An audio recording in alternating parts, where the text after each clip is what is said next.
तत्पदं दर्शितं येन तस्मै श्री गुरवे नमः। गुरुर्ब्रह्मा गुरुर्विष्णु गुरुदेवो महेश्वर गुरुरेव परं ब्रह्म तस्मै श्री गुरवे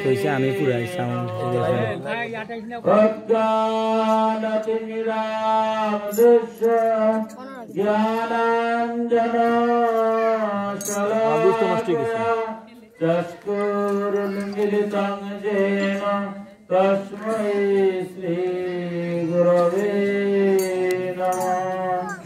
ॐ नमो ब्रह्मण्यदेवाय गो ब्राह्मणहिताय च जगद्गुरुताय कृष्णाय गोविन्दाय नमो नमः। हरे कृष्ण करुणा सिन्धु दीनबन्धु जगत्पते गोपेश गोपिकान्त राधाकान्त नमोस्तुते।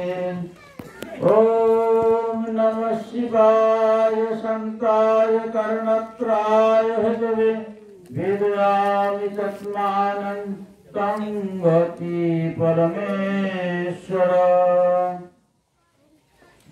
मुखं करोति वाचालं पङ्गुं लङ्घयते गिरिं यत्कृपातमहं वन्दे परमानन्दमाधवम्। पिता सर्व पिता धर्म पितै परमं तप पितुरिषितिमापन्ने प्रियन्ते सर्वदेवता जत प्रसाद जगदीष्टं पुण्यकामोददासि च प्रत्यक्ष देवताय मे तस्मै मात्रे नमो नमः। हरिनाम हरिनाम हरिनामैव केवलम् कलो नास्तेव नास्तेव नास्तेव गतिरन्यथा। जय श्री कृष्ण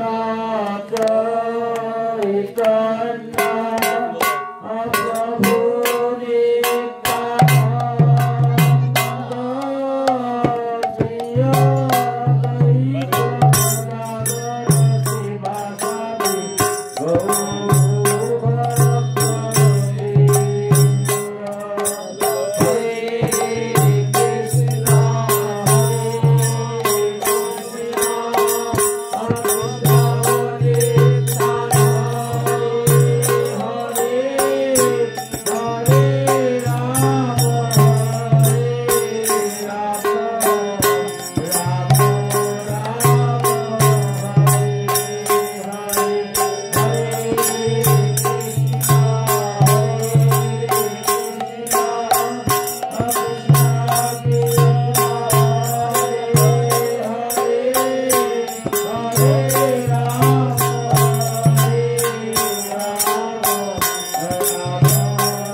परम पुण्यस्थान हरिणाकांडीर आज सुबोध पाल महोदयेर शिवासंगने महाशिवरात्रि उपलक्षे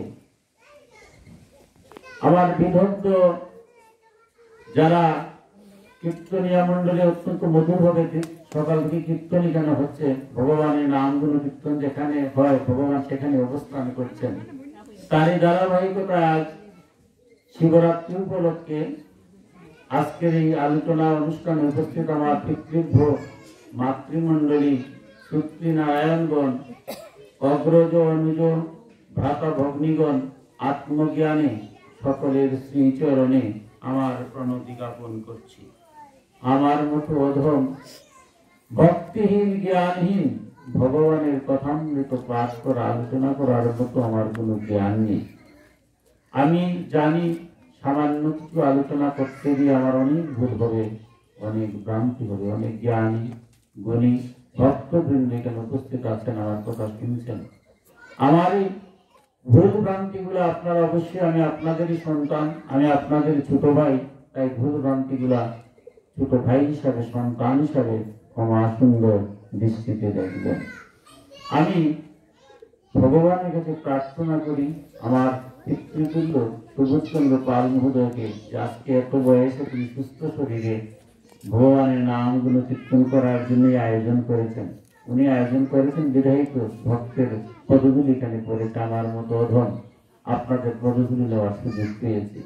ভগবান একটা কথাই বলছেন, নাহং তৃষ্ণামি বৈকুণ্ঠে যোগিনাঙ্গহীনত মদ ভক্ত যত্র গায়ন্তি তত্র তিষ্ঠামি নারদ।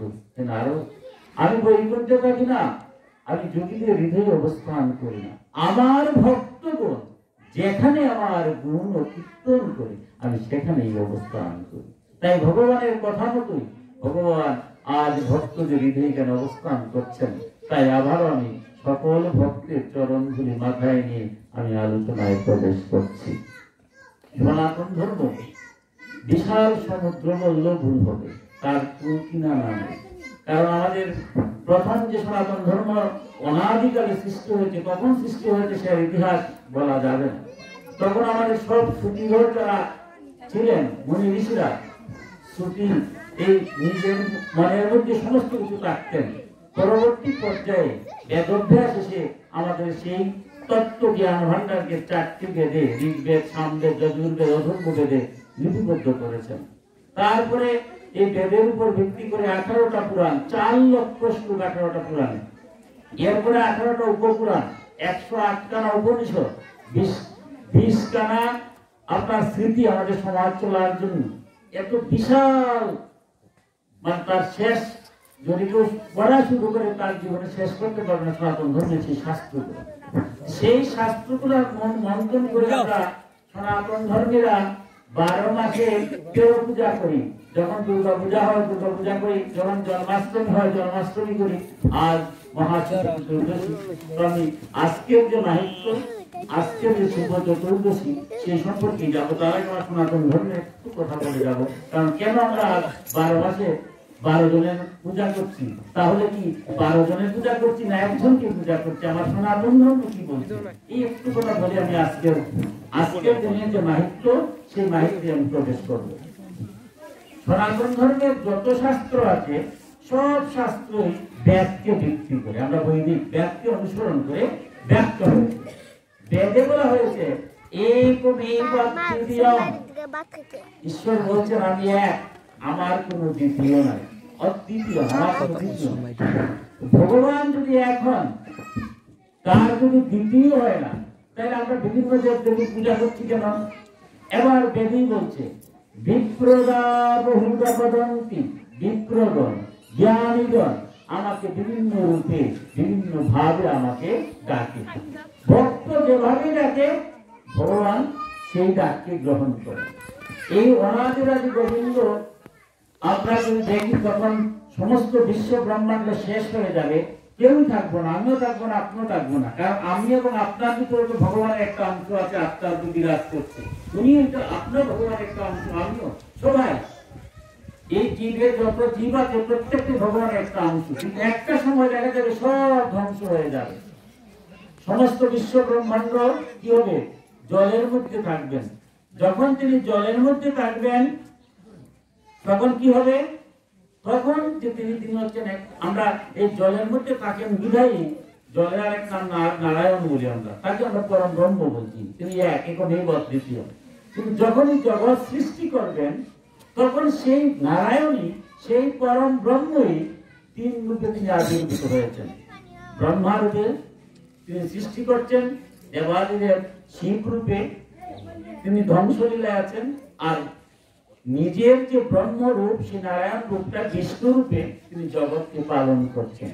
যখন তিনি এক, তখন উনাকে বলছি আমরা ব্রহ্ম।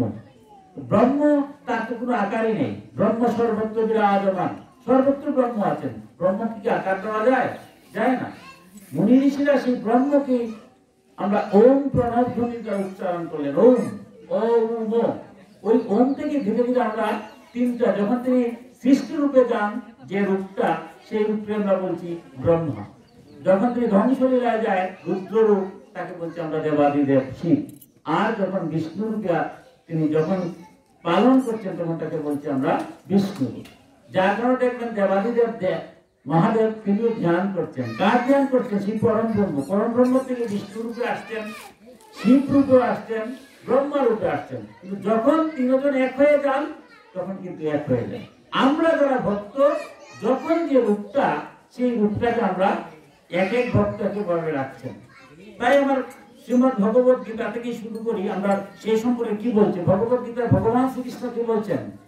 যে যে যথাঙ্গ প্রপদ্যন্তে তাং সदैव ব্রজামহং, যেইভাবে যেই লোক ভজে প্রাপ্ত মুরে, সেইভাবে সদা আমি বোঝাই তাহারে। নবমধ্যায় গিয়ে বলছেন, যারা আমার কথা না জেনে বা আমারে না বুঝে অন্য দেবতার পূজা করে, তারাও আমারই পূজা করছে, কারণ দেবতারা আমার অঙ্গস্বরূপ। তাহলে বিভিন্ন দেব দেবীর যে আমরা পূজা করছি, সেই বিষয়টা আমরা শ্রীমদ ভগবত গীতা থেকে আমরা ভাগবতে যাবো। আমরা ভগবত গীতা এবং আমাদের গীতা কিন্তু শ্রীমদ ভগবত গীতা স্বয়ং ভগবান পূর্ণব্রহ্ম যখন অবতার রূপে আসছিলেন, তখন অর্জুনকে উপদেশার্থে যে কথা বলছেন শ্রীমদ ভগবত গীতা। আবার শিবগীতা নামে তারপর থেকে যখন রামচন্দ্র আসছিলেন, স্বয়ং শিব রামচন্দ্রকে যে উপদেশ দিয়েছিলেন, সেই উপদেশগুলোর নাম হচ্ছে শিবগীতা। দুইটি গীতাই আলাদা, কিন্তু তার তত্ত্বকথাগুলো প্রায় একই রকম। আমরা দুইটা বিষয় নিয়ে আজকে আলোচনা করব। শ্রীমদ ভগবত গীতায় একটা মধুর কথা বলছে, যে যেভাবে আমরা ভজনা করি। 17 অধ্যায়ের 14 নম্বর শ্লোকে গিয়ে বলছেন, দেব দ্বিজ গুরু প্রাজ্ঞ পূজনম সৌচমা আর্যবম ব্রহ্মচর্য মহিংসা শারীরিক প্রচ্ছদে। আমরা যে পূজা পার্বণ যজ্ঞ যাই করছি, আমার শরীর তপস্যা যদি না হয়, শরীরকে যদি তপস্যার বস্তু হিসাবে পরিণত করে না যায়, তাহলে পূজা যজ্ঞ করে কোনো লাভ হবে না। কারণ পূজা যজ্ঞ কেন করছি? এই যে আমার মনটা স্থির করার জন্য, আমার ভিতরে যে আসরিক প্রবৃত্তি আছে, সেই আসরিক প্রবৃত্তিকে নিপূরণ করে দেবত্ব শক্তি। আমার মতো ঈশ্বর আছেন, আপনার মতো ঈশ্বর আছেন, ঈশ্বর রূপে আছেন না, তাকে জাগাইতে হবে। জাগাইতে গেলে কি করতে হবে? এবার 17 অধ্যায়ের 14 নম্বর শ্লোকে অর্জুনকে উদ্দেশ্য করে বলছেন যে তোমার এই শরীরটাকে আগে তপস্যায় পরিণত করো। তাহলে কি করতে হবে? বলছেন দেব দ্বিজ, প্রথমে বলছেন দেবতা। আমাদের সনাতন ধর্মে মাঝে মাঝে একটু সমস্যা হয়। সমস্যাটা কোন জায়গায়? আমার মতো অধম যে বুঝি না, এই বিপদ করি। যারা জ্ঞানী তাদের মধ্যে কোনো সমস্যা হয় না। স্বয়ং ভগবান কি বলছেন? দেবতা, ব্রাহ্মণ, গুরু, জ্ঞানীজনের পূজা, শৌচ, সরলতা, ব্রহ্মচর্য, অহিংসা, এই সকল হলো শরীর তপস্যা। সুতরাং আগে শরীরকে তপস্যার মাধ্যমে স্থির করতে হবে, পরে তো আপনি যজ্ঞ পূজা পার্বণ করবেন। প্রথমেই বললেন দেবতার পূজা। দেবতাকে আমরা এই যে বলছি একই দ্বিতীয়, আমি এক, আমার কোনো দ্বিতীয় নেই। কিন্তু বিপ্লবন জ্ঞানীগণ আমাকে বিভিন্ন রূপে ডাকে। সনাতন ধর্মে আমরা যারা মুনি ঋষিরা আছেন, সমস্ত মুনি ঋষির সার তত্ত্বকে একত্রিত করে ভগবান শঙ্করাচার্য 5টা মত দিয়েছেন আমাদের, যে আমরা 5টা মতের অনুসারী। সারা সনাতন ধর্ম যারা যে যে মতই হোক না কেন, এই 5 মতের বাইরে নয়। এই 5টা মত কি? বৈষ্ণব সম্প্রদায়। যারা বিষ্ণুর আরাধনা করেন তারা বৈষ্ণব, যারা বিষ্ণুকে ডাকছেন, বিষ্ণু আরাধনা করছেন, এরা বৈষ্ণব। যারা দেবাদিদেব শিবের উপাসনা করছেন, তার সাধনা করছেন, তারা হচ্ছে শিব রূপে যারা ভগবানকে দেখতে পাচ্ছেন অনাদিরাদি গোবিন্দকে, তারা হলো শৈব সম্প্রদায়। বৈষ্ণব সম্প্রদায়, শৈব সম্প্রদায়। যারা গণেশ রূপে, যারা গণেশের উপাসনা করছেন, আমরা ভারতের যদি হরিদ্বার এগুলোতে যান, দেখবেন সব গানভক্ত, শুধু গণেশ বন্দনা, গঙ্গা আরতি, গণেশ বন্দনা, এরা হলো গানভক্ত। যারা সূর্যের আরাধনা করছে, যে সূর্য একমাত্র, তারা হলো সৌর। আর যারা মাতৃরূপে ভগবানের সাধনা করে, মায়ের মতো, এই সংসারে আমরা বাবাকে শ্রদ্ধা করি, মায়াও করি, অনেক সময় মায়ের মতো করি, মা রাখবো ভগবানকে। যারা মাতৃরূপে ভগবান আরাধনা করেন তারা হচ্ছেন শাক্ত, নারী রূপে কল্পনা করেন তারা শাক্ত। এই আজকে যে অনুষ্ঠান হচ্ছে, আজকে না যত অনুষ্ঠান হয় সনাতন ধর্মে, এটা বিধান আছে। গীতাতে বলছেন অর্জুনকে যে শাস্ত্রবিধি লঙ্ঘন করিয়া কোনো কার্য করিও না। শাস্ত্রবিধি লঙ্ঘন করিয়া কোনো কার্য করলে ইহকালে শান্তি পাবে না, পরকালে মুক্তি পাবে না। অতএব অর্জুন, তুমি কোন কর্ম করবে কোন কর্ম করবে না তার শাস্ত্র জানো, জেনে তুমি শাস্ত্রানুযায়ী কর্ম করো। সনাতন শাস্ত্রানুসারে যে কর্মই করবেন আপনার প্রথমে পঞ্চদেবতার পূজা করতে হবে। যে পূজাই করেন, বিষ্ণু পূজা করেন, দুর্গা পূজা করেন, কালী পূজা করেন, আজকে শিব পূজা করছি, পঞ্চদেবতার পূজা ভিন্ন কোনো পূজা হয় না। কেন পূজা হয় না? আমার মূল তত্ত্বটাকে কেন বুঝতে হবে। আজ দেবাদিদেব শিবের পূজা হচ্ছে, তার মানে শুধু একটা রূপকে আমরা, পাঁচটা মতের একটা রূপকে আমরা আরাধনা করছি। যখন পূজাতে বসছি তখন কিন্তু আমরা ওই পাঁচজনকে পূজা করছি। বিষ্ণু পূজা হচ্ছে, শিবের পূজা হচ্ছে, দুর্গার পূজা হচ্ছে, গণেশের পূজা হচ্ছে, সূর্যের পূজা হচ্ছে। আমার মায়েরা ছোট ছোট করে নবী দিলেন পাঁচজন। অর্থাৎ আমার প্রথম মনটা স্থির হয়ে গেল যে যে যে রূপই সাধনা করুক না একজনকে ডাকছে। তবে আমার এই পঞ্চমতের যারা আছেন প্রত্যেকটা মতের প্রতি আমি একজন বিভিন্ন রূপে।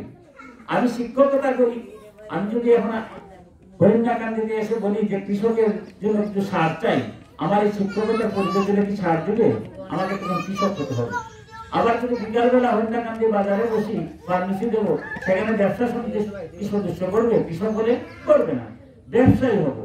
এক ব্যক্তি একবার শিক্ষক হলাম, একবার ব্যবসায়ী হলাম, একবার কৃষক হলাম কর্মের কারণে, তাই বলে কি ব্যক্তি তিনজন হয়ে গেলাম? ভগবান যখন যে কর্ম করেন তার একটা রূপ হয়, আর ভক্তরা এক একটা রূপকে আরাধনা করছে। তাই গীতায় ভগবান বলছে তোমার ইষ্ট যেটাকে পূজা করবে, কিন্তু এর অর্থ এই নয় তুমি অন্য রূপে যে আছে তাকে অশ্রদ্ধা করবে। যদি অশ্রদ্ধা করো তোমার ইষ্টকে অশ্রদ্ধা করা হয়। আমি যদি বৈষ্ণব হয়ে থাকি, আমি যদি বৈষ্ণব মন্ত্রে দীক্ষিত হয়ে থাকি, আমার কিভাবে বলবো আমি বৈষ্ণব না শাক্ত? আমার গুরুদেব আমাকে যে মন্ত্র দিবেন, আমরা প্রত্যেকেই গুরু আশ্রিত, অর্থাৎ গুরু যদি বৈষ্ণব মন্ত্রে দীক্ষিত দেন তাহলে আমার আরাধ্য ইষ্ট হচ্ছে বিষ্ণু। যদি শৈব মন্ত্রে আমাকে দীক্ষিত করেন তাহলে আমার আরাধ্য ইষ্ট হচ্ছেন শিব। যদি শাক্ত মতে আমার গুরুদেব আমাকে দীক্ষা দেন তো আমার আরাধ্য দেবে আদ্যা শক্তি মহামায়া। ঠিক ইষ্টকে আমি যদি আমার বৈষ্ণব মতে ইষ্টকে করি ইষ্ট, কিন্তু বাকি চারজন হয়ে গেলেন দেবতা। আমার ইষ্ট যদি বিষ্ণু হন তাহলে শিব সহজে চারজন, এরা হচ্ছেন দেবতা। ভগবান শ্রীকৃষ্ণ বলছেন তাদেরও পূজা করতে হবে। তোমার ইষ্ট পূজার সাথে একই যন্ত্র, তুমি এক রূপে করছো আর একজন আরেক রূপে করছে। তুমি আগে বুঝো তুমি এক নেই, দ্বিতীয় আমি এক, আমি বহু নয়। এই তত্ত্বকতাটা জেনে তোমার রূপকে তুমি পূজা করা আপত্তি নেই, কিন্তু অন্য যে রূপটা আছে সেই রূপটা আমারই রূপ, সুতরাং তাকে অশ্রদ্ধা করবে না। এই জন্য আমরা সনাতন ধর্মে প্রতিটি পঞ্চদেবতা পূজা করে এই তত্ত্বকতাটা জানি। এবং সেই পূজা সম্পর্কে ভাগবতের খুব মধুর ভাবে ব্যাখ্যা করেছে। ভাগবতের একাদশ স্কন্ধের ৭বিংশ অধ্যায়ের ৭ নম্বর শ্লোকে বলছেন বৈদিক, তান্ত্রিক ও মিশ্রিত এই তিন বিধিতে আমার পূজা হয়ে থাকে। ভক্ত নিজ অনুকূল বিধি অবলম্বন করে আমার আরাধনা করে থাকে। আমি কথাগুলো এই কারণেই বলছি যে আমাদের সনাতন ধর্মে তো কোনো বিবাদ নেই। আমি যে আরাধনায় করে আপনার সাথে কোনো বিবাদ হবে না, কারণ আমি যদি তত্ত্বকতাকে জানতে হয়, তত্ত্বকতা যদি না জানি তাই সমস্যা হয়। ভাগবতের কি বলছেন? কেউ বৈদিক মতে, কেউ তন্ত্র মতে, তান্ত্রিক মতে, আবার কেউ মিশ্র মতে আরাধনা করে। কিরকম? বৈদিক মতে যদি আমি অনুষ্ঠান করি তাহলে বৈদিক মতে কিন্তু দেবতার মূর্তি বানিয়ে পূজা করার বিধান নাই। বৈদিক মতে সব যজ্ঞ, অর্থাৎ যজ্ঞের মাধ্যমে ঈশ্বরকে ডাকা হবে। সেই যে যখন আপনার সেই জ্ঞান উদয় হবে, বিশ্ব ব্রহ্মাণ্ডে দেখবেন যে যতটা প্রাণী প্রত্যেকের মধ্যে ভগবান আছেন, যত্র জীব তত্র শিব। আমি সেই স্তরে যখন চলে যাবো তখন দেখবো দেবতা যিনি আমরা আজকে শিবকে দিচ্ছি, এই শিব তো আপনার মধ্যে বসে আছেন। যদি না বসতেন তাহলে আপনি এখানে চলতে পারতেন? আমি কি চলতে পারতাম? আমরা যেখানে চলছি কার শক্তিতে? এই শিবের শক্তি ছাড়া কি সত্য? যত্র জীব, প্রত্যেকটা জীবের মধ্যে শিব আছেন বিধায়ক তো আমরা চলতেছি। অর্থাৎ ভগবান শিব যখন এই প্রস্তর পাথরের মধ্যে আছেন তেমনি প্রতিটা জীবের মধ্যে আছেন। সেই জ্ঞান যখন হবে তখন আর কোন জীবের প্রতি আমার হিংসা থাকবে না, বিদ্বেষ থাকবে না। তাই বলছেন যখন বৈদিক মতে যারা আমরা অনুষ্ঠান করেন তারা যজ্ঞ করেন, অর্থাৎ যজ্ঞের মধ্যে অর্থাৎ ভগবানের তো কোনো আকার নাই। তারা বলছেন ব্রহ্মা হচ্ছেন সমস্ত দেবতাদের মুখ, অর্থাৎ ব্রহ্মা আগুনের মধ্যে সবকে দিয়ে দিন, অর্থাৎ সব আগুনের মধ্যে দিয়ে যজ্ঞ করলাম, সমস্ত বিশ্ব ব্রহ্মাণ্ড তৃপ্ত হলো। এগুলো বৈদিক কর্ম। আমরা এই দেহ কারণ কিন্তু শেষ মুহূর্তে আমরা বৈদিক কর্ম হিসাবে যজ্ঞ দাহ, দাহ মানে অন্ত্যেষ্টিক্রিয়া, সেটা যজ্ঞে দাহ করা হয়। আমাদের পূজার মধ্যে দেখবেন আহুতি দেওয়া হয়। এই আহুতিটা কি? আহুতিটা হচ্ছে বৈদিক কর্ম। কিন্তু আমাদের মনটা যখন চঞ্চল, এই চঞ্চল মনকে রিপুর প্রভাব থেকে রাখার জন্য আমাদের মূর্তি পূজার আয়োজন হয়েছে। তন্ত্র মতে আমাদের যে পূজা হয় সেটা তন্ত্র মতে হয়। সনাতন ধর্মের দুইটা শাস্ত্র, শিব যা বলেছেন সেটা হচ্ছে তন্ত্র, শিব মুখে যা আসছে সব তন্ত্র। আর বৈদিক ঋষিরা ধ্যান করে যে সমস্ত মন্ত্র পেয়েছেন সেটা হচ্ছে বেদ বা বৈদিক।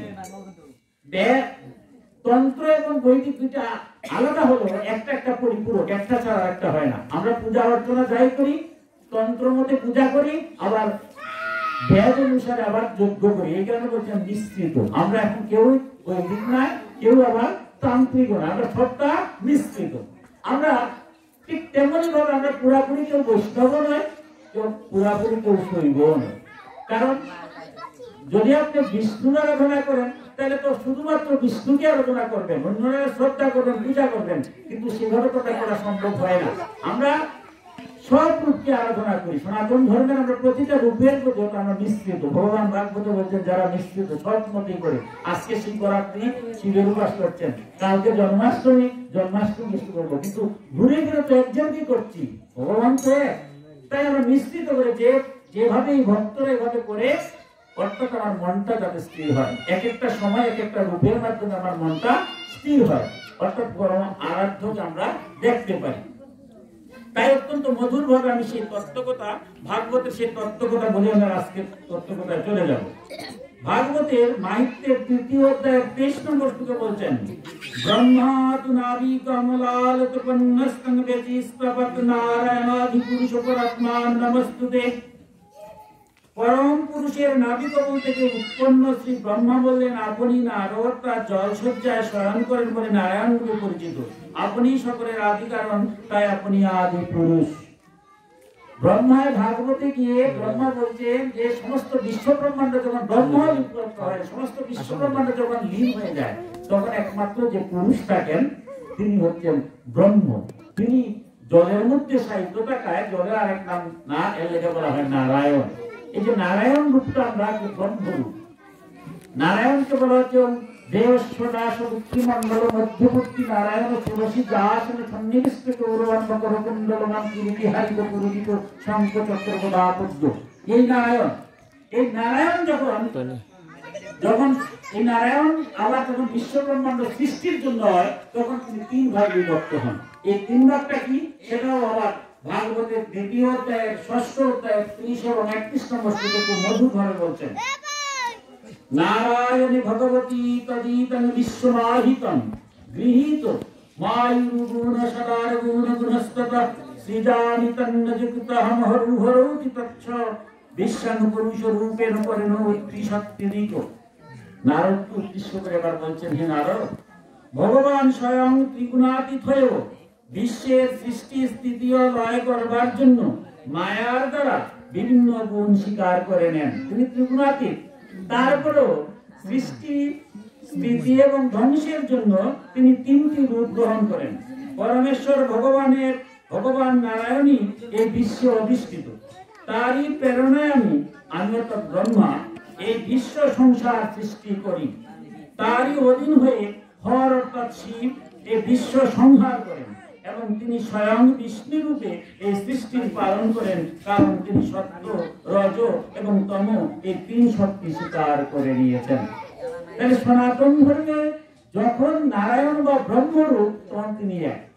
যখনই তিনি সৃষ্টি করতে আসেন তখন তিনি 3টি রূপ নেন। একটা হল সৃষ্টির জন্য ব্রহ্মারূপ, স্থিতির জন্য বিষ্ণুরূপ এবং সংহারের জন্য শিব রূপ। এবং এই যে রূপে আপনি আরাধনা করেন, একজন কি করছেন, তিনজন মিলে এক ঈশ্বর। আমরা যে প্রণব উচ্চারণ করি ওম ওম এই তিনজন মিলিয়ে হচ্ছে এক ঈশ্বর, অর্থাৎ তাদেরকে বলা হয় ত্রিদেব। এই তিনজনকে মিলিয়ে হচ্ছে পরমেশ্বর। আমরা কলিকালে যে তারতম্য হরিনাম করি, হরে কৃষ্ণ এবং রাম, তিনটা শব্দ, কিন্তু এই তিনটা শব্দকে শুভনাম ৩২ অক্ষর করি। ওই শুভনাম ৩২ অক্ষরের অনেক ব্যাখ্যার শেষ যে কথাটা হচ্ছে, সেটা হচ্ছে ব্রহ্মা বিষ্ণু মহেশ্বরের নামের পর, অর্থাৎ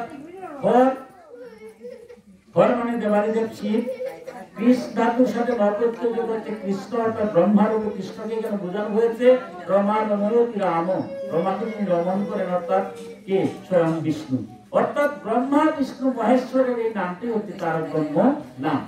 সুতরাং আজকের যে দিনটা আমরা আজকে চলে যাবো, সেই আজকের দিনের সেই মাহাত্ম্যতে, আজকের দিনের মাহাত্ম্য খুব মধুর জিনিস। আজকে আমরা যেহেতু আমরা এক এক সময় এক একটা জিনিস নিয়ে আমরা আলোচনা করি, যখন যেটা হয় সেই বিষয় নিয়ে আমাদের পদ্ম পুরাণে, 18টা পুরাণের মধ্যে পদ্ম পুরাণে অত্যন্ত মধুর ভাবে যখন রামচন্দ্র সীতাহরণ করার পর দুর্গা পূজা করবেন, কিভাবে অসুরকে বধ করবেন, যখন তিনি একদম মনুষ্য দেহ ধারণ করে আসছেন, তখন দেবাদিদেব শিবের আরাধনা করেছেন। তখন দেবাদিদেব শিব 18টা অধ্যায়, আমাদের ভগবত গীতা যখন 18টা অধ্যায় ভগবান শ্রীকৃষ্ণ অর্জুনকে বলেছেন, ঠিক তেমনি ভাবে দেবাদিদেব মহাদেব স্বয়ং রামচন্দ্রকে 18টি অধ্যায় এই যে গীতা বলেছেন, সেই গীতা হচ্ছে শিবগীতা। এবং সেই শিবগীতার মধ্যে একটি মধুর ব্যাখ্যা সমস্ত বিশ্ব ব্রহ্মাণ্ডের আছে, সমস্ত তত্ত্ব কোথায় আছে, আজকে আমরা সেই দিকে যাচ্ছি।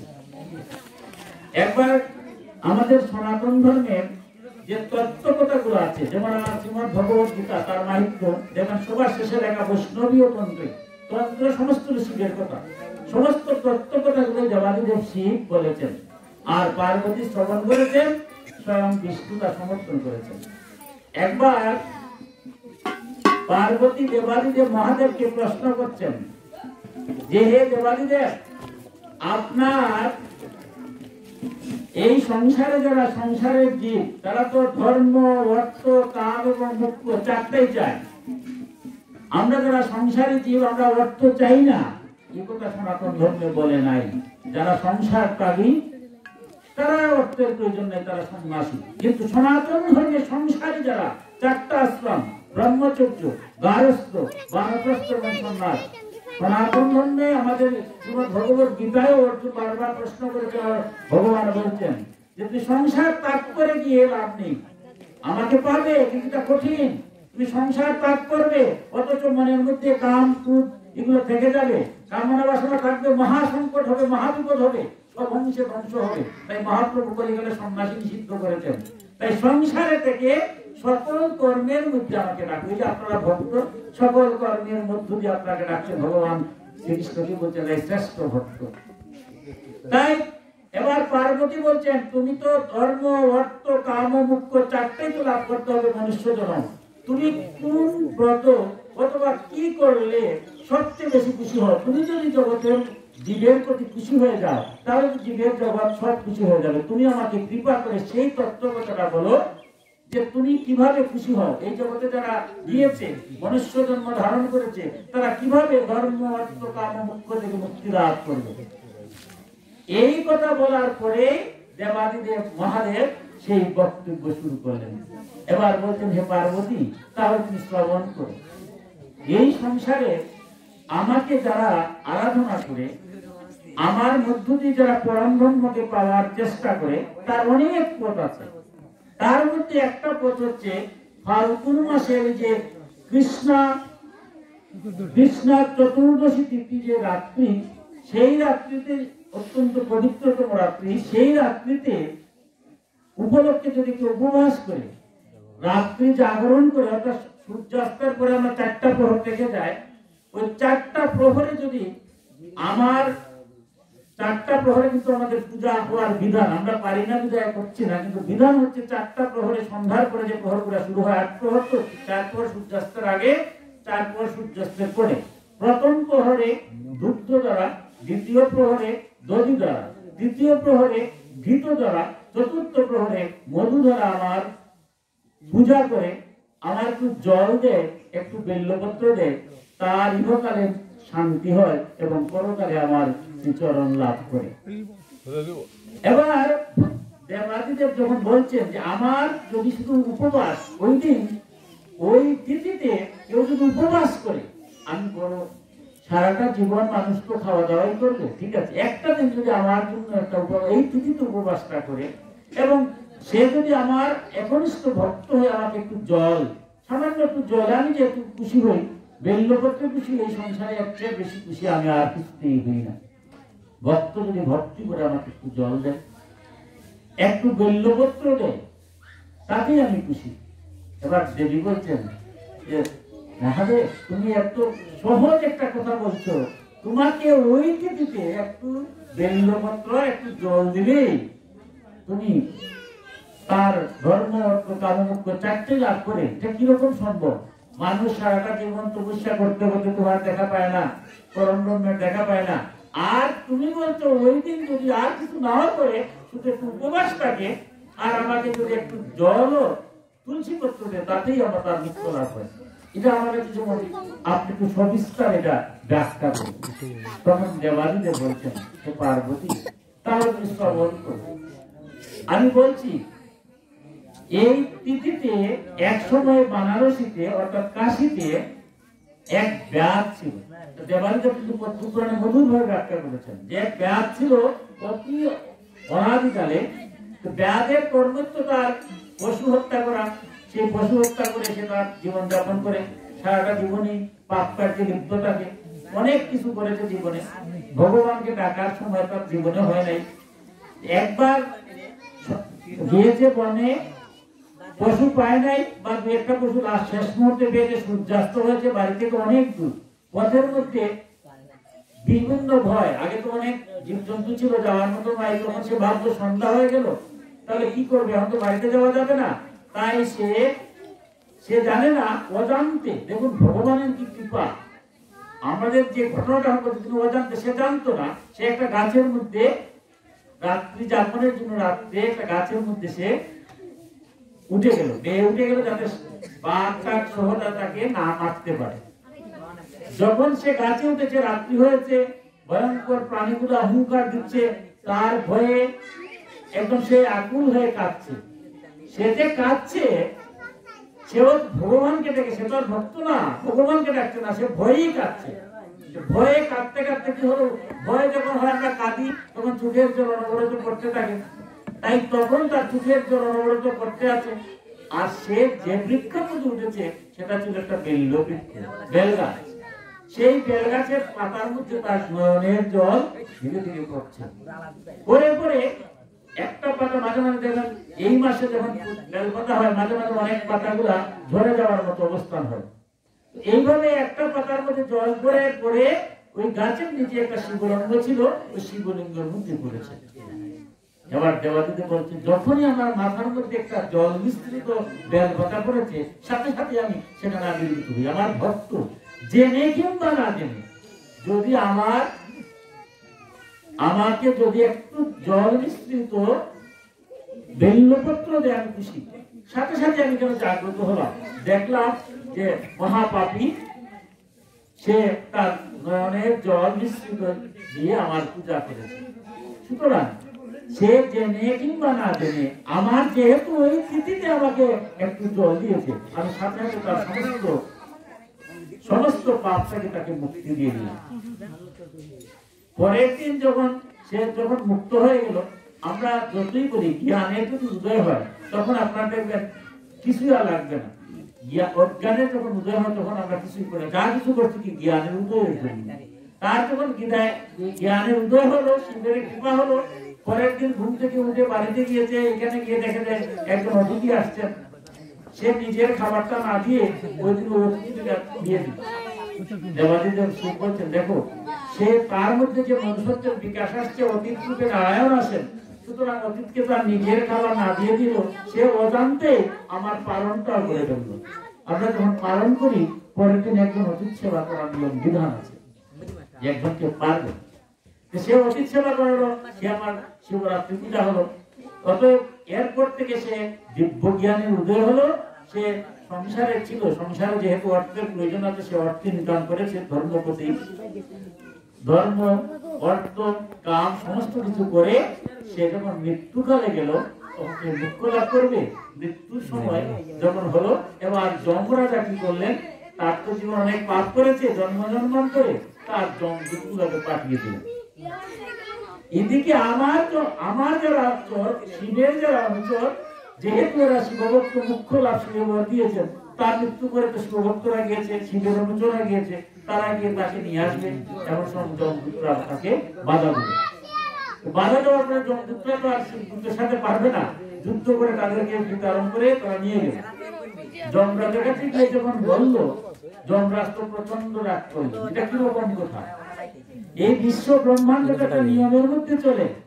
আমিও তো আমার ভাগটা কে দিয়েছে? ত্রিদেবী তো দিয়েছেন। সমস্ত দেবদেবী আমাদের সনাতন ধর্মে এক একটা কর্মের এক এক রূপে তিনি এক একটা কাজ করেন। আমার যে রূপটা, আমার কাম হচ্ছে ধর্মগত, আমি যম। আমার কাম হলো জীবের পাপ পুণ্য বিচার করা, তার শাস্তি বিধান করা। কিন্তু এখন যদি এইরকম হয়, এত বড় পাপী শিবদূতরা নিয়ে গেল, তাহলে তো এটা হলো না, তাহলে তো বিধান লঙ্ঘন হলো। ঠিক আছে, যেহেতু শিবদূতরা নিয়ে গেলে তোমরা ভালো করছো, কারণ কোন ঘটনা হলে কাটতে পারে, আমি নিজেই যাচ্ছি শিবদূতে। এবার যমরাজ গিয়েছেন শিবের কাছে। শিবের কাছে যাওয়ার পরে শিবের নন্দীকে প্রথম পেয়েছেন, পেয়ে জিজ্ঞাসা করেছেন যে দেখুন, শিবের অনুচররা আমার যে অনুচররা যাকে আনতে গিয়েছিল তাকে বাদ দিয়ে তাকে নিয়ে আসলো, তার ঘটনাটা কি? এবার নন্দী বলছেন যে দেখো, এই সংসারে পাপ অনেকই করে, কিন্তু যদি কেউ পাপ স্মরণ করে, বিভিন্ন কারণে স্মরণ হয়, কিন্তু অনাদিরাদি গোবিন্দ যদি একবার কৃপা করেন, তার খুব পাপ থাকে না। স্বয়ং দেবাদিদেব নিজে তার উপরে সন্তুষ্ট হয়েছেন, তার সমস্ত কিছু, সমস্ত পাপ থেকে তাকে মুক্তি দিয়েছেন। কারণ সে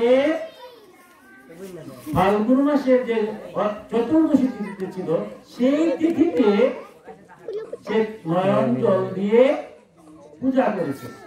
এবার যমরাজা বলছেন ভালো কথা, সে তো দেবাদিদেবকে পূজা করে নাই, সে তো ভয়ের ছুটে, অর্থাৎ ভয় হলো তখন তার নয়ন জল বাস হয়েছে, সেই জল পেয়ে দেবাদিদেবের কাছে গেল।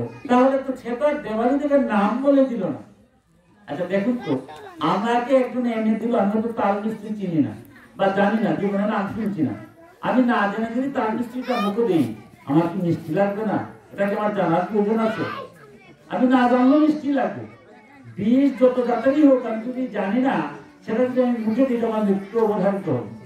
জিনিসটা কি আমার জানার প্রয়োজন, আপনি করলেই হবে। এবার নন্দী কি মধুর ভাবে, সংক্ষেপে বলছি, মধুর ভাবে যমরাজকে বোঝালেন যে কেউ জানো কিংবা না জানো, কর্ম যেহেতু সে করেছে তার ফল তো হতেই হবে।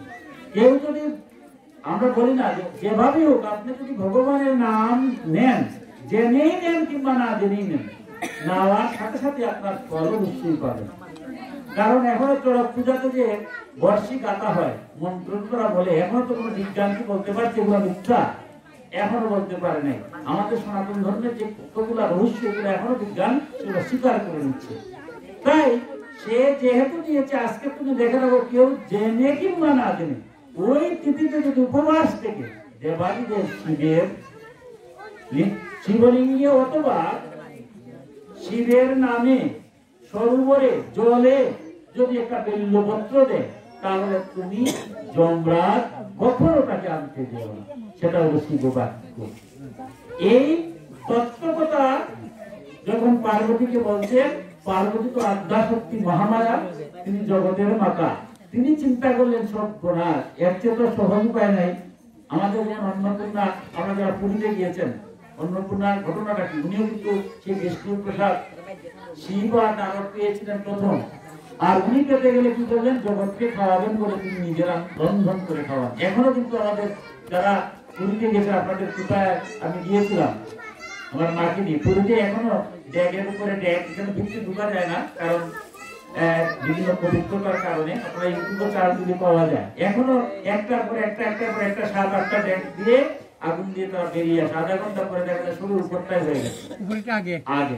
এই যে অভাব, তারপর এখনো পুরীতে একই ডেকে রান্না হয়, 10 লাখ মানুষ হলেও কে শেষ করতে পারে না, আর 10,000 মানুষ হলেও এটাই খায়।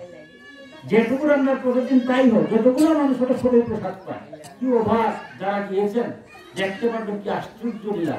সেই আত্মা শক্তি অন্নপূর্ণা নিজে রন্ধন করে, কিন্তু মাতৃস্বরূপা মায়েরা একটু বেশি মায়াবী হয় না। আমরা সংসারে যতই করি বাবারা তো একটু হঠাৎ করে রাগ হয়ে যায়, মা যতই রাগ করে মা আবার একটু কোমল। তাই তিনি দেবী কি করলেন, যখন দেবাদিদেবের কাছ থেকে তত্ত্বগতরা জানলেন, বাবা তিনি বললেন যে না, এই জগতের তো এর চেয়ে সহতার নেই, তোমার যে আশুতোষ, আর কি শিবের আরেক নাম হচ্ছে আশুতোষ, সহজে তুষ্ট, যে কিছুই লাগবে না, কোনো সাধন লাগবে না, কোনো ভজন লাগবে না, শুধুমাত্র যদি চতুর্দশী তিথিতে মহাস থেকে যদি শিবলিঙ্গ একটু জল মিশ্রিত বেলপাতা দেওয়া হয়, তাতেই তার পূর্বজন্মের সমস্ত পাপ বিনাশ করে ইহকালে শান্তি এবং পরকালে মুক্তি হয়। তাই তিনি কি করলেন, সেই তত্ত্বকথা জগৎকে জানিয়ে দিলেন। আর জগৎ যখন জানলো, ওই জানার পর থেকে সবাই শিবরাত্রি উপবাস করছেন এবং শিবরাত্রি শিবকে আমরা দিচ্ছি, যাতে তিনি অল্প এবং সমস্ত রূপই ভগবানের যে বিভিন্ন রূপগুলো আরাধনা করা খুব কঠিন, অত সহজ জিনিস নয়। একমাত্র সবচেয়ে সহজই হচ্ছে, তাই বিষ্ণু বলছেন তুমি যে এত সহজ, এর চেয়ে তো সহজ আমি উপাস থাকবো আর একটু জল দিব, জেনেও দিলে হবে না দিলেও হবে, কত এর থেকে পৃথিবীতে সহজ থাকে। তাই বিষ্ণু বলছে তোমার নাম হচ্ছে আশুতোষ, বলতে যে যিনি তুষ্ট। এবার আমরা সেই শিবলিঙ্গ সম্পর্কে, শিব সম্পর্কে আজকে বক্তব্য দিতে যাবো। শিবটা কি, আমরা যে এই যে রূপটা চিন্তা করছি, সেই শিবকে, এই যে শিব, শিবের যে মূল মাহিত্যটাকে, শিব শব্দের অর্থ হচ্ছে মঙ্গল, আর লিঙ্গ শব্দের অর্থ হচ্ছে প্রতীক। মঙ্গলের যিনি প্রতীক তিনি হচ্ছেন শিব। শিব সম্পর্কে অনেক উৎপত্তিগত ব্যাখ্যা আমাদের সনাতন শাস্ত্রে আছে, কিন্তু বিভিন্ন পুরাণ মিশ্রিত করে, পদ্ম পুরাণে যদি আপনি যান, ব্রহ্মবিবর্ত পুরাণে যান, সেখানে সমস্ত পুরাণের তত্ত্বকথা যখন দেখা যায় শিবের যে উৎপত্তি স্থল, যেহেতু ব্রহ্মা বিষ্ণু মহেশ্বর একই ভাবে উৎপত্তি, তিনজন হলেন। যখন বিষ্ণু রূপে, যখন বিষ্ণু এবং ব্রহ্মা, বিষ্ণুর নাভি কমল থেকে যখন সৃষ্টি জগৎ সংসার যখন সৃষ্টি হবে, ঋগ্বেদের সৃষ্টি করতে সেই ব্যাখ্যা আছে, যখন এই বিশ্ব ব্রহ্মাণ্ড তিনি সৃজন প্রক্রিয়া করবেন, তখন কি করলেন, তার নাভি কমল থেকে তিনি আবার ব্রহ্মারে সৃষ্টি করলেন। কর্ণমূল থেকে হলো মধুকৈটব, মধুকৈটব ব্রহ্মাকে হত্যা করার জন্য চেষ্টা করলো। এভাবে তোমাদের সৃষ্টি তত্ত্ব, তারপরে এগুলো নিধন হলো, মেঘ থেকে মেদিনী হলো, পৃথিবী হলো, এভাবে যাচ্ছে, আমি দিকে যাচ্ছে। এবার কিছুক্ষণ পরে ব্রহ্মারও ভ্রম লাগলো যে আমি আসলাম আগে না বিষ্ণু আসলেন। স্বয়ং বিষ্ণু তো নারায়ণের রূপ, বিষ্ণু এই নারায়ণের যে যিনি ব্রহ্মের যে রূপটা তিনি বিষ্ণু রূপে রাখলেন, তাহলে ব্রহ্মা ভাবলেন না, আমি যে সৃষ্টি হয়েছে, আমি যে জন্ম হয়েছে, আমার জন্মটা তো আমি জেনেছি, আমি কিভাবে জন্ম সেটা কি জানি? আমি যখন জন্ম নিয়েছিলাম তখন কি আমার সেই জ্ঞান ছিল? জানি না। পিতৃ ঔরসে মাতৃগর্ভে আমি জন্ম নিয়েছি, এখন আমি জেনেছি যেভাবে আমি জন্ম নিয়েছি। ব্রহ্মার মধ্যে অহংকার হলো যে না আমি শ্রেষ্ঠ। তাই বিষ্ণুকে বলছেন তুমি তো শ্রেষ্ঠ নয়, তুমি যেহেতু বিষ্ণু নারায়ণের রূপ, নারায়ণের ব্রহ্মের রূপ, তাই দেখা গেল যুদ্ধ লেগে গেল দুজনে, ব্রহ্মা এবং বিষ্ণুর মধ্যে। কয়েক সহস্র বছর যুদ্ধ হয়েছে দুজনে, কেউ কাউকে হারাতে পারছে না, একই ভগবানের দুইটা রূপে হচ্ছে। এবার যখন দুইজনে বিশাল যুদ্ধ উপস্থিত, এমন সময় দেখা গেল একটা বিশাল জ্যোতি, আমাদের ভারতের দ্বাদশ জায়গাতে জ্যোতিষলিঙ্গ পড়েছে, তার মধ্যে বেনারসিতে একজন জ্যোতি, বিশাল জ্যোতি। এবার তখন দেখলেন যে হায় হায় এটা কি, আমরা দুইজনের শ্রেষ্ঠত্ব নিয়ে লড়াই করছি। এবার এখন এখানের মধ্যে আবার যখন বিষ্ণু রূপে গিয়েছেন, যখন ব্রহ্মা রূপে গিয়েছেন, তখন যুদ্ধের লড়াইয়ের মধ্যে গিয়ে তাদের যে মূল তত্ত্বকে তারা ভুলে গিয়েছেন, যে আমরা তো এক কিসের যুদ্ধ করছি। রূপে যখন যাই, আমরা যখন মানুষগুলো আসছি, আপনার মধ্যে তো ভগবান আছেন, দেখুন চিন্তা করে, আমার মধ্যে ভগবান আছেন। এই তত্ত্বটা যদি আমি জানি, তাহলে কি আপনার মতো এই বাড়িতে পারি? যখন আমার জ্ঞানের ভুল হয়, ভ্রম হয়, তখনই আমরা ঝগড়া করি। তাই যখন বিষ্ণু এবং শিব বিষ্ণু এবং ব্রহ্মা দেখলেন জুতি দেখা যাচ্ছে। এবার বিষ্ণু বললেন ব্রহ্মা রাম তোমার দুঃখ। এবার তো আরেকজন এসে তৃতীয় আরেকজন এসে আসছেন, উনি কি? উনাকে আমরা জানার চেষ্টা করি। তাহলে ব্রহ্মা বলেন ঠিক আছে, আমি হংসরত উপর দিকে যাচ্ছি, তুমি নিচের দিকে যাও। যে এর আদি বা অন্ত, আমি যদি তা আদিটা পাই তা আমি হবো শ্রেষ্ঠ। আর বিষ্ণু তুমি যদি তার অন্ত পাও তবে তুমি হবে শ্রেষ্ঠ। এবার দুইজনই গেলেন। অনেক দিন পরে আবার দুজন একত্রিত হলেন। আসার পরে বিষ্ণু একদম মাথা নত হয়ে বসে আছেন। ব্রহ্মা আসলেন, ভাবলেন যে বিষ্ণু তো তাইলে অন্ত শেষ পায় নাই, তার মানে এখন আমি যদি বলি পাই নাই তাহলে তো আবার যুদ্ধ শুরু, তাহলে আমি বলে ঘুরে আমি পেয়েছি, তাহলে আমি শ্রেষ্ঠ হয়ে যাব। তাই বিষ্ণুকে বলছেন ব্রহ্মা যে আমি পেয়েছি। কি পেয়েছো? যে আমি উপর দিয়ে গিয়েছিলাম আদি এবং অন্ত, তুমি তো কখনো অন্ত, আমি আদি পেয়েছি। বিষ্ণু বললেন ঠিক আছে, তুমি যদি পেয়ে থাকো তখনই তুমি শ্রেষ্ঠ। বিষ্ণু যখন ব্রহ্মাকে শ্রেষ্ঠ স্বীকার করছেন, ঠিক তখনই দেখা গেল ওই জ্যোতির মধ্যে একটা আবির্ভূত হলো একটা মূর্তি। সেই মূর্তি দেবাদিদেব মহাদেব শিব। এবার সেই জ্যোতি থেকে দেবাদিদেব আবির্ভূত হয়ে বলেন দেখুন আমরা স্বরূপত, ওই যে একটু আগে বললাম শ্লোকটা, যে আমরা স্বরূপত তিনজনই এক, ব্রহ্মা বিষ্ণু এবং বিষ্ণু, ব্রহ্মা বিষ্ণু মহেশ্বর তিনজনই স্বরূপত এক, তিনজনে মিলে এক ঈশ্বর পরম ব্রহ্ম। কিন্তু আজ বিষ্ণু রূপে তুমি আর ব্রহ্মা রূপে যখন তুমি দুইজনে ঝগড়া বেঁধেছ, ব্রহ্মা তুমি কত বড় এই রূপে গিয়ে তুমি কত বড় মিথ্যাচার করেছো। তুমি কি আমার আদি পেয়েছো? মিথ্যার আশ্রয় নিয়ে তুমি বলছো শ্রেষ্ঠ হওয়ার জন্য। তোমাকে অভিশাপ দিচ্ছি, এই জগতে তোমার কেউ পূজা করবে না। আর বিষ্ণু এই জগতের শ্রেষ্ঠ দেবতা তুমি, তুমি আমার অভিশপ্ত। তুমি যে নারায়ণের রূপ থেকে যে রূপ তুমি বিষ্ণু রূপে আবির্ভূত হয়েছ, তুমি তো নারায়ণের রূপ, তুমি হচ্ছে শ্রেষ্ঠ। তোমার সাধন আমি নিজেও করব, তোমার চেয়ে শ্রেষ্ঠ আর হতে পারা তুমি সত্য। সুতরাং বিষ্ণু সর্বদেবতার মধ্যে শ্রেষ্ঠ। দেবাদিদেব বললেন তোমার চেয়ে শ্রেষ্ঠ, তোমার আরাধনা করছি তুমি সত্য, ন্যায় সত্য। যখন তুমি বিষ্ণু হচ্ছে শ্রেষ্ঠ দেবতা। এবার ব্রহ্মার যখন পূজা বাদ হয়ে যাবে, তখন দেখুন বিষ্ণু কি রকম। বিষ্ণু এবার দেবাদিদেবের স্তব করছেন, একই রূপ হলো একজন। আপনি দেখবেন পুরাণে গিয়ে একজন আরেকজন স্তব করছেন। এই যে সুদর্শন চক্র, বিষ্ণুর হাতে সুদর্শন চক্রকে সহস্র বছর আরাধনা করে দেবাদিদেব মহাদেবের কাছ থেকে অর্জন করেছেন সুদর্শন চক্র। সুদর্শন চক্র যে এই সুদর্শন চক্র কিন্তু চার ভাগে, শুধু নারায়ণের কাছে এক ভাগ, আবার দুর্গার কাছে বিশাল কাহিনী যাচ্ছেন। এদিকে এক একজন এক এক রূপে এক এক সময় সাধনা করেন। এবার শিবের সাধনা করছেন বিষ্ণু, যে তুমি যে এত অভিশাপ দিল ব্রহ্মাকে, তার পূজা আমরা তিনটা রূপ, তিনটা রূপের মধ্যে তোমার পূজা হবে দেবাদিদেব, তুমি দেবতাদেরও দেবতা। কারণ আমি যখন বিষ্ণু রূপে যুদ্ধ করছি, তুমি সেই শিবরূপে এসে আমার ঘন্টা ভাঙিয়ে দিয়েছো। তুমি দেবতাদেরও দেবতা, তুমি হবে দেবাদিদেব। বিষ্ণুর দেওয়া নাম। বিষ্ণুকে যেমন শিব বলছেন তুমি শ্রেষ্ঠ, আর বিষ্ণু বলছেন তুমি, আমরা তিনজন দেবতা এক ব্রহ্ম থেকে হলাম। আমরা যখন যুদ্ধ হলো তুমি যখন আবির্ভূত হয়েছো, সত্যকে প্রকাশ করছো, তুমি হবে দেবতাদেরও দেবতা, তোমার নাম হবে দেবাদিদেব। উনি কিন্তু সাধারণ জিনিস নয়, দেবাদিদেব, দেবতারও দেবতা। তাই তুমি যেহেতু দেবাদিদেব, তোমার একটা কর্তব্য আছে। ব্রহ্মা যেহেতু তুমি অভিশাপ দিয়েছো, তার পূজা হবে না। কিন্তু আমরা উনি ভুল করেছেন, তাই বলে উনি পূজা পাবেন না। আমি একটু কথা বলি, এই সংসারে তো আমরা তো কেউই নাই, এই জগতে আমরা সবাইকে যাব, আমরা ব্রহ্মার মুখ দিয়ে পাবো, তাই ব্রহ্মা পেয়ে যাবো। তুমি এই কথাটা আমার রাখো। শিব বললেন বিষ্ণু তুমি যে শ্রেষ্ঠ, তোমার শ্রেষ্ঠ। আমি তো রাগ করে বলছি, আমি হচ্ছে রুদ্র দেবতা, কারণ আমি তো ধ্বংসের লীলা। আমার যে ক্রোধ হয়, সেই ক্রোধটা তো সংবরণ করতে পারলাম না, আমি কিন্তু তার অভিশাপ দিয়ে দিলাম। আর তুমি যে জগতের পালন করতে কি আমার মতো ক্রোধী হলে হয়?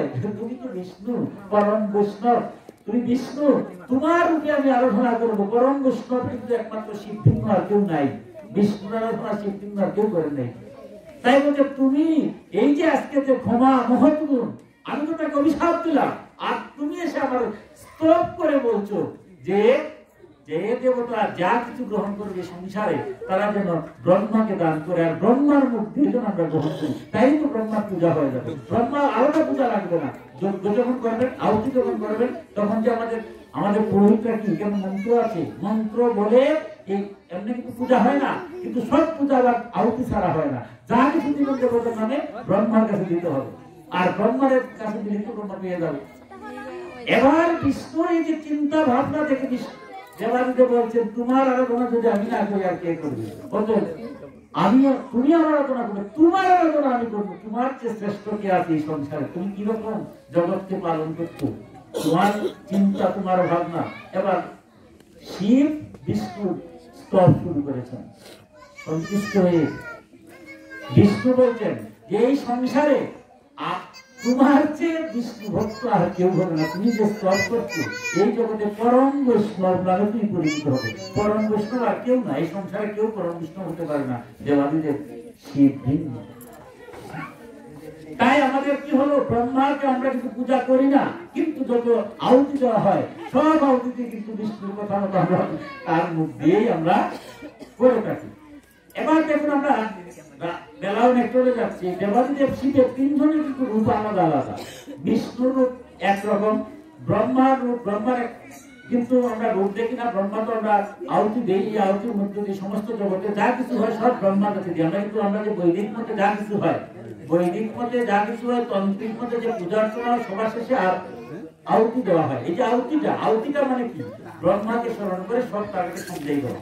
এই জন্য গুরুদেবতা আপনি দিবেন না, এই সংসার থেকে যা আপনি দিবেন দিবেন না, কারণ বিষ্ণু করে দিচ্ছেন যে যাই গ্রহণ করো আমার ব্রহ্মারে বিয়ে করো, কারণ ব্রহ্মা তো অভিশপ্ত, তাকে তো পূজা করবে না। ভুল করে ফেলছে, দেখুন বিষ্ণু ভুল করে ফেলছেন। এই যে এইগুলো যে পুরাণিক কাহিনী, 18টা পুরাণ এক ঈশ্বর এইভাবে বিভিন্ন ভাবে বিভক্ত হয়েছে, বিভক্ত হয়ে কি করেছেন? লীলা করেছেন। এক একটা লীলার মধ্য দিয়ে আমাদের জগৎকে শিখাচ্ছেন। আমরা তো মানুষ, আমরা কেউ যদি ভুল করে তাকে অভিশাপ দিয়ে দিই শিবের মতো, আবার কেউ দেখবেন দয়ালু বিষ্ণুর মতো, ভুল করেছে তারা ক্ষমা করে দেবো। এই যে সংসারের যে নিয়ম নীতি, এগুলো মধুর ভাবে 4 লক্ষ শ্রুতি আমাদের 18টা পুরাণে মধুর ভাবে ব্যাখ্যা করেছেন। এবার আমরা আসছি সেই দেবাদিদেব। আমরা যখন বিষ্ণু দেখি, দেখুন তিনজনে কিন্তু রূপ ভিন্ন, তিনজনের মধ্যে ব্রহ্মার তো কোনো রূপ নেই। এটা তো তিনি ব্রহ্মা মানে এখন আমরা যে তাকে রূপ দেখি না, বিষ্ণু রূপ আমরা দেখেছি। বিষ্ণু রূপ তো মধুর রূপ, কত সুন্দর রূপ না? তার শঙ্খ চক্র গদা আবদ্ধ আছে, কণ্ঠের মধ্যে পুষ্পভার আছে, কি সুন্দর বর্ণনা দিয়েছেন মধুরূপে তার ধ্যানের মধ্যে। যেমন দেব সদা সবিত্রিমণ্ডল মধ্যবর্তী নারায়ণ সরসী যাসন সন্নিবেষ্টকে উড়বান মকর কুণ্ডলবান কীর্তি হারি বপুর ধৃত শঙ্খ চক্র গদাবদ্ধ। কি মধুর ভাবে বিষ্ণুর যে আমাদের যে বিষ্ণু পূজা আমরা যা করি, তাই তো করি। দেখেন তো বিষ্ণুর দিকে তাকিয়ে, বিষ্ণুকে কত সুন্দর লাগে না? মধুর ছন্দ তার সেইভাবে বিষ্ণু। আমরা বিভিন্ন অন্য দেবতার গুলো দেখি, আমরা অন্যান্য দেবী যারা পূজা করি, দুর্গা মা দুর্গা, তাকে তো আমরা সেভাবেই আরাধনা করি। কিন্তু আমার দেবাদিদেব মহাদেব দেখুন, তিনি যে এমনি কি, যেমন অনেক ঘটনা রয়ে গেছে। বিষ্ণুদেব তাকে বলছে যে তোমার যে পরম বিষ্ণু যে সংসার আর নেই, আর তুমি দেবতাদেরও দেবতা, দেবাদিদেব এমনি বলেন না। এবার যখন বিভিন্ন দেব দেবী যখন রূপ, এক একটা রূপ যখন যে নিয়েছেন, সেই রূপগুলোই আমাদের মুনি ঋষিরা ধ্যান করে, ওটাকে বলছে ধ্যান। আমরা যে দেবতার ধ্যান করি, ধ্যানটা কি? ঋষিরা ধ্যান করে জেনেছেন যে কোন দেবতার কোন রূপ, ওই যে ধ্যান করে জেনেছেন, এর লেগিটার নাম হয়েছে ধ্যান। আর ওই ধ্যান অনুসারে আমরা কিছু মূর্তি করি। এই যে সরস্বতী মূর্তি সাদা শ্বেত বর্ণ, শ্বেত যদি না হয় তাহলে মূর্তি প্রতিষ্ঠা হবে না। লক্ষ্মীর মূর্তি, সব মূর্তিগুলা আমাদের মুনি ঋষিরা ধ্যান করে জানছেন। প্রত্যেকটা দেবতার মূর্তির একটা বিশ্লেষণ আছে, এমনি হয় নাই। প্রত্যেকটা জগতে যেহেতু বিষ্ণু রূপ নিয়েছেন, তিনি জগৎ পালনকারী, জগতে তিনি পালন করেন। আমরা যারা আসি, আমরা তো রূপ থাকতে হবে। এই যে আমি যখন আসছি, এখানে আমরা ধুতি করে আসছি মনটা স্থির করার জন্য। আপনারা তো আসলে রূপ দরকার না?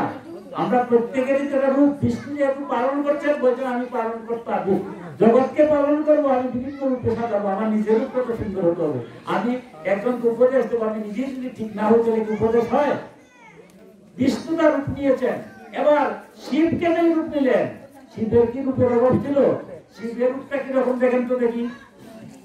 শিবের দিকে একটু তাকিয়ে দেখেন, শিবের যে আমরা মূর্তি করি, শিবের হাতের মধ্যে রুদ্রাক্ষ, গলার মধ্যে রুদ্রাক্ষর মালা, ত্রিশূল একটা হাতের মধ্যে, তার মধ্যে একটা কি ত্রিশূল থাকে আর কি থাকে আমার শিবের মধ্যে দেখবেন বিভিন্ন সময় বিভিন্ন রূপে থাকলেও শিবের যে মূল যে রূপটা সেই রূপের মধ্যে দেখবেন যে শিবের মধ্যে হাতের মধ্যে থাকে, তারপরে মাথার মধ্যে অনেক সময় জটার মধ্যেও থাকে এই রুদ্রাক্ষ, তারপরে আবার বাঘের ছালের মধ্যে তিনি বসে আছেন এবং ত্রিশূলের মধ্যে আবার ত্রিশূলের মধ্যে তাকে আবার ডুমুর বা তাকে আর একটা নাকটাকে দেখবেন মাথা গলা থেকে পেঁচিয়ে অনেক সময় গলায় দেয়, অনেক সময় গলা থেকে পেঁচিয়ে মাথায় দেয়। অর্ধচন্দ্র দেওয়া হয় শিবকে, এই তো শিবের রূপ। আমরা অনেক সময় মনে করি শিবকে অর্ধচন্দ্র দেওয়া হয়, শিব কিন্তু রক্তচন্দন দেন, কিন্তু শিব কিন্তু রক্তচন্দন দেন না, শিব কিন্তু শ্বেতচন্দন। পরম বৈষ্ণব বিষ্ণু যেমন আমাদের নারায়ণ শিলাকে, নারায়ণ শিলায় বিষ্ণুকে কিন্তু আমরা রক্তচন্দন দিই না, শ্বেতচন্দন দিই। ঠিক শিবরেও কিন্তু রক্তচন্দন দেওয়া হয় না, শ্বেতচন্দন। তিনি পরম বৈষ্ণব, বিষ্ণু এবং শিব এখন এই দ্বিতীয়, তাই উনাকেও শ্বেতচন্দন দেওয়া হয়। আর রক্তচন্দন যেটা শিবের মাথায় দেওয়া হয় এটা আসলে শিবে দেওয়া হয় না, এটা অর্ধচন্দ্র। অর্ধচন্দ্র বুঝাতে গিয়ে ওই শিবের মাথায় লাল একটা দেওয়া হয়। এই যে প্রত্যেকটা ঘটনা আর কি গায়ের মধ্যে ভস্য, অর্থাৎ মানুষ মারা যাওয়ার পরে যে ছাই থাকে ওই ছাইটা দেবাদিদেব নিজে। আশ্চর্য লাগে না? এটা কিরকম কথা, ওনার কি বস্ত্রের অভাব? একটা বস্ত্র তো নাই, আর শেষ পর্যন্ত নিয়েছেন গলার মধ্যে সাপ, দেখতে কিরকম লাগে না?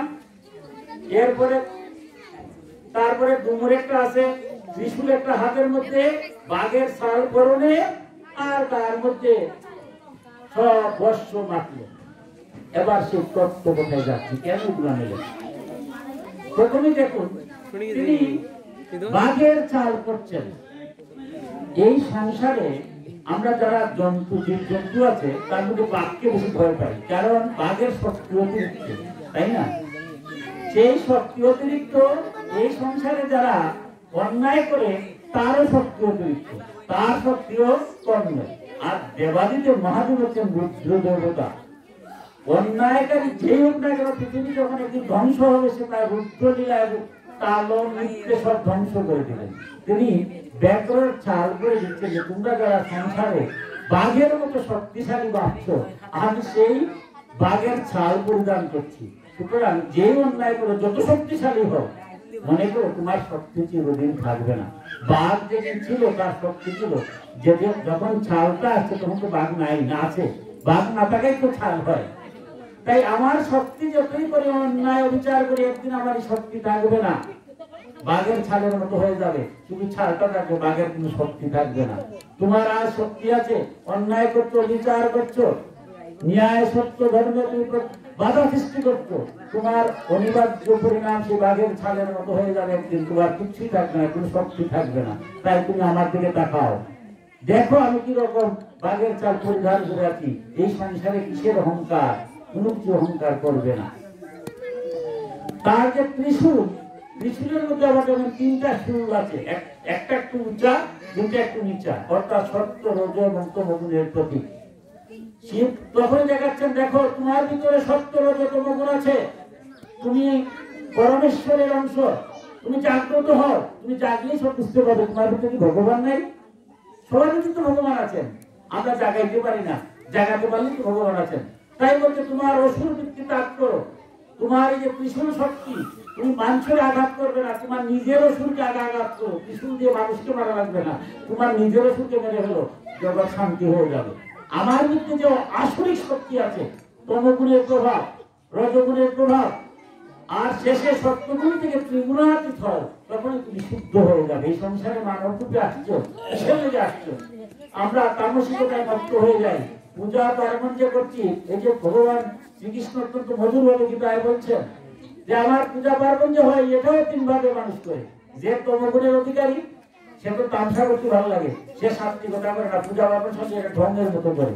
এই যে বললাম আজকে আমরা বর্তমান যুগে সনাতন ধর্মের আমরা যারা আছি আমরা ধ্বংস করছি, কেউ করছে না। আমরা মা আদ্যাশক্তির পূজা করবো, দেখবো আদ্যাশক্তি যে অত সুবর্ণের উপায় নেই, সরস্বতী পূজা করছি দেখবা সাদা উপায় নেই, যেখানে মূর্তি যে পূজা হলে যে পুরোহিতে পূজা করলেন উনি কিভাবে মূর্তি তো প্রতিষ্ঠা করতে হবে, প্রতিষ্ঠা করতে করা যাবে, প্রতিষ্ঠা করা যাবে না। এই মূর্তি কিসের জন্য তৈরি করলাম? ধ্যান মতো যদি আমার মূর্তি না হয়, আর শিল্পীরা পূজা আজকে একসময় আচার্য যারা ছিলেন আমাদের এরা করতেন, ভালো কথা। এবার শিল্পীরা করছে, যুগের পরিবর্তন হয়েছে। আমি শিল্পী যদি হই, আমার ধ্যান, আমার মুনি ঋষিরা ধ্যান করছে, এই অনুভব কেন রাখবো? আমরা তামসিকতায় মুক্ত হয়েছি, হাজার হাজার লক্ষ লক্ষ টাকা ব্যয় করছি, হরিনাম কীর্তন করছি, তাই না? কিন্তু হরিনাম যে মহাপ্রভু বলছেন সঙ্গ সত্যি করে উল্লেখ কলিকালে সঙ্গ করতে হবে, কোন ঝগড়া বিবাদ, হিংসা, নিন্দা, তোলাতুলি, হিন্দুর এইগুলো বাদ দিতে হবে। বাদ দিয়ে একত্রিত হওয়ার নামই হচ্ছে সংকীর্তন, কীর্তন করবো। কিন্তু আজ কীর্তন গুলো কি হয়? হরিনাম কীর্তন করতে গেলেও দেখা যায় সেখানে সাত্বিকতার অভাব থাকে, সেখানে কি ক্ষমা করবেন, বেশিরভাগ ক্ষেত্রে আমরা সেখানে যাই না, মনে করি কয়টা দল নিয়ে আসছি, এরা যেভাবে ইচ্ছা তারা কিসের হরিনাম। মাঝে মাঝে এমন তোর শুনি আমি দেখি, এখন তো ইউটিউবের জগৎ, লজ্জা হয় আমার ভাই আমার মা বোনদেরকে নিয়ে দেখার জন্য। এটা কি নাচার জন্য? নৃত্য তোমার মহাপ্রভু করেছেন, কোন নৃত্য করেছেন? আমি সেই মহাপ্রভু নৃত্য করবো? মহাপ্রভু দুই হাত বাহু তুলে আনকন্ডিশনাল সারেন্ডার হয়েছেন, দুই বাহু তুলে ভগবান আমার কোনো ক্ষমতা নাই, সেই নৃত্য করবো। সেটা না করে আজকে আমরা কিসের নৃত্য করি? এটা কি হলো? শিবনাম 32 অক্ষর করবো, হরিনাম তারক ব্রহ্ম নাম, সেই নামটা কি তারক ব্রহ্ম নাম হয়? 32 কীর্তন করছি, তামসিকতায় মুক্ত হয়ে গেছি আমরা। আমরা ধ্বংস তো আমরাই করছি। ছায়াছবির গান বাজাচ্ছে, দূর থেকে বলছে কেউ এটা কি হিন্দুদের ছায়াছবির গানের সুর কেন করবো? আপনি বলবেন যে আপনি একজন ভালো মানুষ, আমি তো ভালো না, আমি আপনাদের কাছে আসছি বলে বলো আমার মন তো সবসময় খারাপ। সাধুর কাছে আসলে না একটু মন ভালো হয়। আমি কীর্তনাচলে আসলে ভালোর জন্য, এখানে এসে যদি শুনি আধ্যাত্মিক শুননায় সুরে গান গায়, আমার কি মন স্থির থাকবে? তাহলে কেন এগুলো করবো আমি? আমার কীর্তন যদি একটু মধুর কীর্তন যারা করলেন, কীর্তন কেন করলেন? কীর্তন আমার আজকে দেবানীদেব কি মধুর কর্তব্য বলছেন, আমার নাম গুলো কীর্তন যারা করে, কীর্তন যদি কীর্তনের মতো করে আমার মন স্থির হয়ে যাবে। এই সংসারে নারদ মুনি একমাত্র যার, আমাদের পুরাণে তো বিভিন্ন ঘটনা আছে, এই ঘটনার জন্য সব নারায়ণের এখানে যেতে পারেন না, দেবতারা যেতে গেলে একটু সাধনা করে যেতে হয়, শুধু নারদ মুনির জন্য একটা পারমিশন, এর কোনো পারমিশন লাগে না। কারণ সে এমন মাত্র নারায়ণ নারায়ণ জপ করে। যারা কীর্তন করে তারা সেই নারদ মুনি অমৃত তত্ত্ব মানে মানুষের মনকে স্থির করার জন্য। সুতরাং আমরা তামসিকতা বাদ দিতে হবে, সাত্বিক ভাবে পূজা যদি করতে হয়, পূজার উপকরণ যেভাবে আছে সেইভাবে নিয়ে আমরা পূজা করতে হবে। আমরা অনেক টাকা ব্যয় করি কিন্তু সাত্বিক ভাবে রাজসিক ভাবে করি। 10 টাকা ব্যয় করি আমার এলাকায়, 2টা ছেলে তুমি লেখাপড়া করতে পারে না, এটাই আমার ধর্ম। আমার এইটা যে টাকা খরচ করে তার থেকে একটু টাকা খরচ করে আমার যুবক আমার তরুণ সমাজের জন্য মঙ্গল করি, এটি হলো আমার ধর্ম। অযথা ব্যয় করবো না, তাই সাত্বিক ভাবে পূজা করতে হবে। তাই দেবানীদেব ত্রিশূল দিয়ে বলছেন যে দেখো সত্তর তোমার সবসময় চিন্তা করো, ত্রিশূল আছে, তামসিক দিকে যাও তোমার ধ্বংস অনিবার্য, রাজসিকের দিকে যাও ধ্বংস অনিবার্য, সাত্বিক দিকে ফিরে আসো, তুমি ত্রিগুণাতীত হয়ে যাবে। বারবার দেবানীদেবের ত্রিশূল দেখতে তো আমরা ভয় লাগে যে ভগবান, কিন্তু আমরা ভয়টা কোন সময় করি? আমার মতো অভিনয়ের কথা বলছি, একবারও ভগবানকে ভয় করি না। এই মুহূর্তে যদি ভূমিকম্প আসে, এবার বলি দেবানীদেব শিব রক্ষা করো, রক্ষা করো। এর আগে শিবের নাম করে বলেন, আমার দেবানীদেব শিব যদি আমার মতো অন্য এসে বলেন যে তুমি একটু শিবের নাম নাও না, শিবরে আমি আর উল্টা বুঝাবো যে দেখো সারাটা দিন আমি কত কাজ করি তুমি জানো, সারাটা দিন কাজ করতে করতে শেষ, কাজ করি টিভি দেখি মানুষের কত কাজ করে, আর তুমি আমার তোমার রাখার সময় আমার আছে। কিন্তু ভূমিকম্প আসলেই আমার মতো এবার শিব বলছে বাবারে এতক্ষণ তো তোর সময় ছিল না রে বাবা, এবার তোর কত বন্ধু বান্ধব আত্মীয় হলেন, ব্যাংক ব্যালেন্স কত কোটি টাকা আছে তুই কেউই রাখলে না, এবার তুই বাবা শিব শিব তুই আবার রাখছিস কেন? তোর তো অনেকই আছে। আমি যখন বিপদে পড়ি তখন আমি শিব বলছি, বিপদ নাই আমার মতন। আপনারা যারা ভক্ত আপনারা বিপদ আসলেও রাখেন, না আসলেও রাখেন, আর যাকে বলি তো আজকে আমার মতো অধম আপনাদের ভক্তিদের কাছে আসার চরণগুলি নেওয়ার সুযোগ হয়েছে। তাই দেবাদিদেব আমাদের সতর্ক করছেন, তামসিকতা বা সমস্ত কাজ করবো, কিন্তু কাজের ফাঁকেও যেন এই যে আমাদের 12 মাসের তেরো পূজা করি, প্রত্যেকটা পূজা অর্চনা আমরা অংশগ্রহণ করি, তাহলে সমস্ত তথ্য জেনে দিয়ে আমার ভিতরে যে ময়লা আছে এই ময়লাগুলো ছেড়ে দেবো, ছেড়ে দিয়ে আমরা সাত্বিক তাই ত্রিশূলের মধ্যে ব্যাপারটা বাকি আছে, ডুমুর একটা আছে, দেখি মাঝে মাঝে তাণ্ডব নৃত্য যখন করেন, যখন পাপ আমাদের যে আজকে যে চতুর্দশী দিন, এটাও ভয়ঙ্কর। দেবাদিদেব পার্বতী যে আমি তো সামনে কিছু বলছি, অনেক কথা বলছে শেষ মুহূর্তে। ওই দিন আবার সতী দেহত্যাগের পরে যখন পার্বতীর উপরে আসছিলেন, ওই পার্বতীর বিবাহ কিন্তু আজকের দিনে হয়েছে, চতুর্দশী দিনে তিনি বিবাহ করেছিলেন পার্বতীকে দুঃখ শিক্ষার জন্য। আর যেদিন তুমি ধ্বংস হবে, দেবাদিদেব বলছেন ওই চতুর্দশী দিনে আমি সেই ডুমুরের তালে পৃথিবীটা ধ্বংস করে দেব। ধ্বংস করার যে তাণ্ডব নৃত্য যেটাকে বলছে, নটরাজ বলছে, সেই আজকের দিনই হবে। তাই তিনি বলছেন, তিনি সতর্ক করে দিচ্ছেন। আগে আগে আমাদের জমিদাররা কোনো খাজনা যদি হতো, ঢুল দিত না, দিয়ে বলতো ঢুল সিস্টেম ছিল না, ঢুল আসছে মানে একটা খবর আসছে। আগে আগে তো যখন খবর ছিল না, তো মোবাইলে খবর পাওয়া যায়। তাই দেবাদিদেব আমাদের সেই সংবাদ দিচ্ছেন, তুমি যদি সংসারে আসতো, যে কোনো মুহূর্তে তুমি চলে যাবে, সময় তো নাই, কিসের লেগে যাচ্ছ? 84 লক্ষ পরিভ্রমণ করে এই মানব জন্ম, দুর্লভ মানব জন্ম পেয়েছো, 84 জুনি পরিভ্রমণ করেছো, দুর্লভ মানব জন্ম পেয়েছো, মানব জীবন পেয়ে তুমি কি করলে? তোমাকে এখনো সময় আছে, তুমি পরম ব্রহ্মের নাম করো, তোমার জগতে যদি কল্যাণের জন্য কোনো কাজ করো, এর মধ্যে তুমি ভগবানকে লাভ করতে পারবে। তাই তিনি সতর্ক করছেন ব্রহ্ম দিয়ে বারবার, যে ভগবানের নাম নেও, ভগবানের কাজ করো, সৎভাবে চলো, সৎ চিন্তা করো, সৎ ভাবনা করো, এই জগতে তুমি জগতের কল্যাণ করে যাও, এই মনুষ্য জন্ম তুমি মুক্তি লাভ করতে পারবে। কারণ ভোগ জন্ম হচ্ছে অন্যরা পশু জন্ম, অন্যান্য যে জন্মগুলা পশু জন্ম, এগুলো থেকে মুক্তি পাওয়া যায় না ভোগ জন্মে। তাই মনুষ্য জন্ম থেকে মুক্তি পাও, তাই তুমি সৎ হও, বারবার সতর্ক করছেন। এরপরে কি রুদ্রাক্ষমালা? রুদ্রাক্ষমালা হচ্ছে শুদ্ধতার প্রতীক। রুদ্রাক্ষমালা বিশাল জ্ঞানে, আজকে অনেক বেলা হয়ে গেছে, বলতে পারছি না। রুদ্রাক্ষ কিন্তু বিশাল ভক্তের, সেই অসুরের তার নয়ন জল থেকে রুদ্রাক্ষ জন্ম হয়েছিল। স্বয়ং দেবাদিদেব মহাদেবের কেউ কিন্তু জলন্ধর, যার শিবেরই ভক্ত হয়ে নিজেই শিবের মতো হয়ে গেছিল। ভক্তকে ভগবান ভালোবাসেন, বর দিয়েছেন এরকম। তাই সেই জলন্ধর যখন তার সাথে যুদ্ধ করছিল, সেই জলন্ধর কিন্তু ভয়ঙ্কর ভক্ত, তার আক্ষেপ ছিল ভগবান শিবকে সে আঘাত করতে। দেখুন জলন্ধরের কাহিনী যাচ্ছি না, বিশাল, কিন্তু দয়াবাদিদেব এমন তাকে সেই করে দিয়েছেন, সেই জলন্ধরে তার নয়নের মধ্যে মেরেছিল। নয়নের জল মেরে দেওয়ার পরে নয়ন জল যেটুকু বাড়ছে, দেওয়ালিতে ভক্ত যিনি সব করতে পারেন, সেই নয়ন জল থেকে রুদ্রাক্ষ সৃষ্টি হয়েছিল। এবং বলছেন যারা এই রুদ্রাক্ষ নিবেন, তারা কখনো তমগুণ বা রজগুণে গুণান্বিত হতে পারবে না, সবসময় তারা সত্যগুণে গুণান্বিত হবে। তাই ভাগবত সেই রুদ্রাক্ষ ধারণ করার কথা আমাদের সনাতন শাস্ত্র বলছে।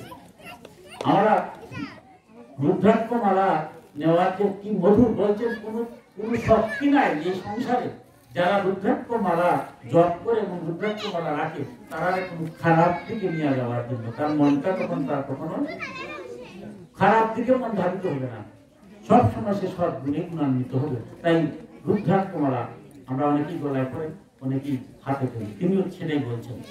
এরপরে আসছে তার নাক। তিনি সর্বভূতে যত্র জীব তত্র শিব। তিনি বলছেন না যত্র জীব, তিনি শুধু মানুষের মধ্যে কি আছেন, জীবের মধ্যে কি নাই, এরা তো তার প্রাণী। সমস্ত ভূতের মধ্যে, জগতের মধ্যে তিনি বলছেন, তার গলার মধ্যে সাপ পেয়েছেন, এই জগতে আমি যদি কোনো পাপ কার্য করি, তাহলে আগামীতে সেই পাপ কার্যের জন্য 84 লক্ষ যদি পরিক্রমণ করতে হবে, তাই তো? তাহলে পশু যে সমস্ত হয়েছে, আমরা তো সেই জন্মগুলো পেয়ে হয়ে আসছি, আবার কর্ম করে সেই জগতে যেতে পারি, তাদেরকে তো ঘৃণা করা ঠিক হবে না। দেবাদি বলছে আমি জগৎ পিতা, আমি তো সবার পিতা, আমার 5 ছেলে যদি থাকে, এক ছেলে খুব ভালো, তাকে আমি রাখলাম, আরেক ছেলে মধ্যম, তাকে রাখলাম, একটা একদম মধ্যম কুপুত্র, সবাই তো কুপুত্র বলে, কিন্তু কুপিতা কি হয়, কুমাতা কি হয়, মাতা কি সন্তানকে ত্যাগ করতে পারে? তাই দেবাদিদেব বলছে যে আমার গলার মধ্যে সর্প, আর সর্প দেখলে তো দুইটা কারণ হবে, একটা আমি সর্বভূতের মধ্যে আছি, আর দ্বিতীয়ত সর্পকে অনেকে ভয় পায়, আমার গলার মধ্যে সর্প দেখে আমার ভক্তরা বুঝে অন্যায় করতে গেলেই সর্প দংশন করবে। তুমি ভীত হও, তুমি সৎভাবে থাকো, অসৎ পথে তুমি যেও না।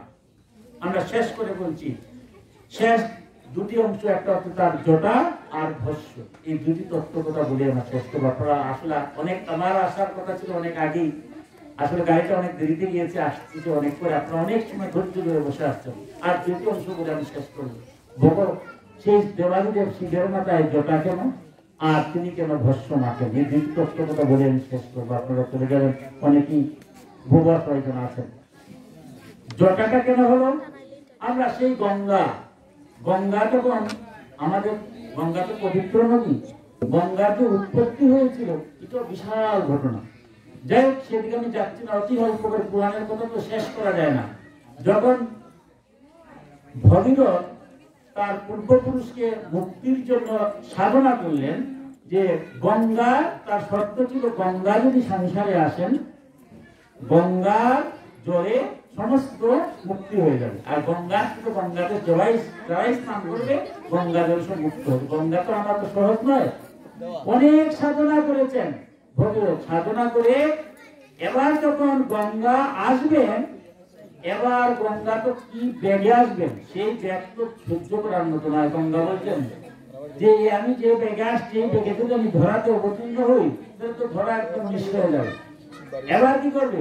এবার ভগীরথ দেবাদিদেব মহাদেবের স্তুতি শুরু করেছে, যে হে দেবাদিদেব, তুমি তো দেবতাদেরও দেবতা, জীবেরও মঙ্গল করো।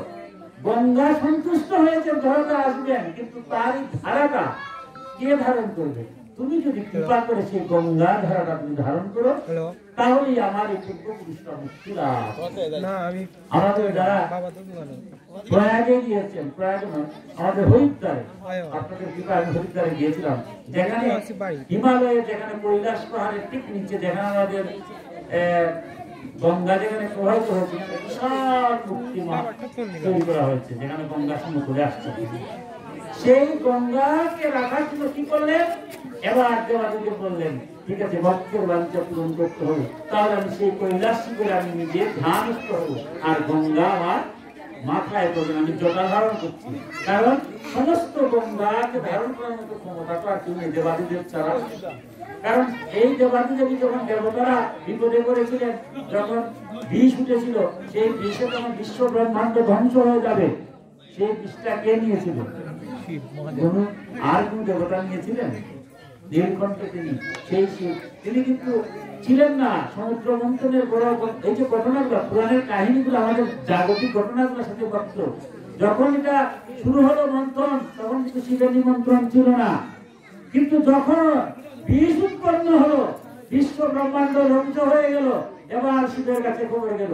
শিব আগে যখন তাকে বলছে না, শিব আগে যান নাই, ঠিক আছে তোমরা করো, কিন্তু যখন ধ্বংস হয়ে গেল তিনি গেলেন, কোনো কথা শুনলেন না, বিষটা গ্রহণ করলেন, নীলকণ্ঠ কণ্ঠের মধ্যে তিনি ধাবিত করলেন। সেই তার দেবাদিদেব তো, তাই তিনি কি করলেন? ভগীরথকে বললেন, ঠিক আছে আমি যাচ্ছি। তাই তিনি কৈলাস পর্বতের পাদদেশে বললেন, আমি এই সংসারে আমি থাকবো। এখনো বলেন, আপনারা যদি ইউটিউবে যান, এখনো দেখবেন কৈলাসে থাকবো। তিনি বলছেন যে আমি দুই জায়গাতে থাকি, দুইটা পুরাণে বলছে যে আমি স্বয়ং শিব, কৈলাস চূড়াতে আমি স্বয়ং থাকি। এখনো কৈলাসে কিন্তু জয় করতে পারে নাই, বিজ্ঞানও পারে নাই। হিমালয় জয় করেছে যদিও কিছুটা, কিন্তু এখনো কৈলাস পর্বতের মাথায় উঠতে পারে না। আপনি যদি ইউটিউবে যান, আমার কথা বিশ্বাস দেখবেন, আপনার ইউটিউবে চার্জ দিলে পাবেন, এখন তো সব পাওয়া যায়। এখনো বিজ্ঞান যারা যাচ্ছে, কিছু দূর যাওয়ার পরে দেখা যায় নোট বেড়ে যাচ্ছে, চুল বেড়ে যাচ্ছে, বয়স বৃদ্ধ হয়ে যাচ্ছে, সাথে সাথে মারা যাচ্ছে, কিন্তু যেতেই পারে না। দেবাদিদেব বলছে আমি কৈলাস অবস্থান করছি, আর মাঝে মাঝে আমি চন্দ্রনাথে যাবো। এই যে চন্দ্রনাথ আমাদের বাংলাদেশের সত্যযুগের তীর্থ, সত্যযুগের যে তীর্থগুলা, তার মধ্যে গয়া, হরিদ্বার, প্রয়াগ, চন্দ্রনাথ। বলছেন আমি কলিকালে, দেবাদিদেব বলছেন কলিকালে আমি চন্দ্রনাথে অবস্থান করবো। এই কারণে চন্দ্রনাথ যে এত তীর্থস্থান, কলিকালে বলছেন আমি চন্দ্রকালে থাকবো। আর স্বয়ং উপস্থিত করেন তিনি কৈলাসে। সেই কৈলাসে যখন তিনি বসে আছেন, তখনই তার মাথার মধ্যে তিনি জটা ধারণ করলেন। জল তো চলে যাবে, সাধারণ চুল যদি হয়, সাধারণ চুল হলে তো জল চলে যাবে, জটা ধারণ করলেন। গঙ্গা যখন প্রবল বেগে আসলে সমস্ত তিনি জটায় ধারণ করে নিলেন। গঙ্গা ভাবছেন যে বিশাল ক্ষমতার অধিকার, কিন্তু যখন শিবের জটায় বললেন, দেখেন তিনি লীন হয়ে গেলেন। আর শিব কি করলেন, জটা থেকে ধীরে ধীরে একটু করে যাই দিলেন, এই থেকে আমাদের অবস্থা খারাপ হয়ে গেছে। তাই দেবাদিদেব জটা ধারণ করেছেন। আমি শেষ করব সেই ভস্ম। এবার তার শরীরের অবস্থা দেখলেন কিরকম, এবার তিনি কি করলেন, ভস্ম ধারণ করেন। অর্থাৎ মানুষ মারা গেলে যে ছাই থাকে, ওই শ্মশানের ছাইটা শিব মাথায় মাথে। কেন মাথে? আমি প্রথম যে শুরু করেছিলাম, যে একই ঈশ্বর পরম ব্রহ্ম তিনটা রূপে তিনি আবির্ভূত হয়েছেন, ব্রহ্মা, বিষ্ণু এবং শিব। ব্রহ্মা রূপে তিনি সৃষ্টি করছেন, আর নারায়ণের যে রূপটা তিনি রেখে দিয়েছেন বিষ্ণু রূপ, সেই বিষ্ণু রূপে তিনি পালন করছেন, আর শিব রূপে তিনি ধ্বংস করছেন। এই তিনটা রূপ যখন আলাদা হয়, তিন রূপে কিন্তু আবার ধ্যান করছে। কার ধ্যান করছে? পরম ব্রহ্ম। তিন মিলিত এক ঈশ্বর। দেখেন শিব ধ্যান, ব্রহ্মাও ধ্যান, আমরা দেখি না, আমাদের পুরাণগুলো তো দেখি। এবার শিব বলছেন যে আমি কি করব, কোথায় থাকবো, আমার স্থানটা কোথায়? শিবের স্থানটাই কিন্তু, যেমন বেশিরভাগ শিব মন্দির যে হয় নিয়ে দেখবেন বেশিরভাগই শ্মশানের মধ্যে। শ্মশানের মধ্যে থাকেন না? আমার আদ্যা শক্তি কালীও থাকেন, কারণ দেবাদিদেব শিব যখন আসেন এখানে তো তাই কি হবে। তাই তিনি চিন্তা করে দেখলেন যে যেখানে হরির নাম হয়, পরম ব্রহ্মের হরি, আমরা যাই যে রূপে থাকি, বিভিন্ন রূপে একত্রিত হয়, তাই তো ব্রহ্মা বিষ্ণু মহেশ্বর এক শ্রী হরি। হরির নাম যেখানে হবে, সেই নামটা আমি সবসময় শুনবো। হরির নাম কোথায় হবে? এই জগতে বলুন তো, দিকে যে একটু আগে বলছিল, আমার মতো মানুষ তো ভয় না বলে হরির নাম নেয় না। হরির নাম এক জায়গাতে সবসময় হয়, সেই জায়গাটা হলো কি? শ্মশান। যখন আমরা অন্তিম যাত্রায় যাই, সবটা নেই, নিয়ে কিন্তু আবার হরিনাম, তার ব্রহ্ম নাম হরি বল বলে বলে শ্মশানে যাই। এখন আর অন্য কোনো নাম বলি না। দেবাদিদেব চিন্তা করে দেখলেন, মানব এই পৃথিবীতে যদি আমার থাকতে হয়, এমন জায়গায় যাবো যে জায়গায় হরির নাম ভিন্ন আর কিছুই থাকে না। তাই একমাত্র মানুষ সব ভুলে যায়, কিছু দেখে না। তবে মানুষ মারা যাওয়ার পরে আর বলে না, ওই দেহটা নিয়ে যখন যায়, হরিবল বলতে বলতে যায়, শ্মশানে যখন যায়, সেখানে গিয়েও হরিবল বলে শেষ করেও হরিধ্বনি দিয়েছে। সব সময় তো শ্মশানের মধ্যে একজন একটা লাশ যাবে, সব সময় এখানে হরির নাম হবে, অত আমি শ্মশানেই থাকবো, হরির নাম সব ভক্ত শুনবে। আর যে ভক্ত সারাটা জীবন আমার নাম নিয়ে এলো, এই পরম ব্রহ্ম, আমরা তো বলছি ভগবানের নাম নিচ্ছি, ভগবান কি বলছেন? যে ভক্তরা আমার নাম নেয়, তিনি কিন্তু আরো কৃপা সিন্ধু। তিনি বলছেন, ভক্ত আমার মাতা পিতা, ভক্ত আমার গুরু, ভক্ত আমার নাম দিয়েছে বাঞ্ছা কল্পতরু। ভক্ত যদি হতে পারেন আপনি, ভগবান আপনার জন্য সব করতে পারেন। অর্জুনকে তিনি কি না করেছেন? সব কিছু করেছেন, সব প্রাণী পরম ব্রহ্ম বিশ্বরূপ তিনি দেখিয়েছেন। তাই দেবাদিদেব চিন্তা করলেন, এই মনুষ্য জন্ম নিয়ে যারা পরম ব্রহ্মের আরাধনা করে, অন্তিম সময়ে এই দেহটা কি হয়? আহুতি দেওয়া হয় ব্রহ্মার কাছে। এই যে আমরা বলছিলাম, ব্রহ্মার উপরে সবকিছু আহুতি, এই জগতে যা কিছু আছে সব আহুতি। আমি যে খানিতে বসি, খানিতেও একটা যোগ্য, খানিতে বসে মন্ত্র কি বলি?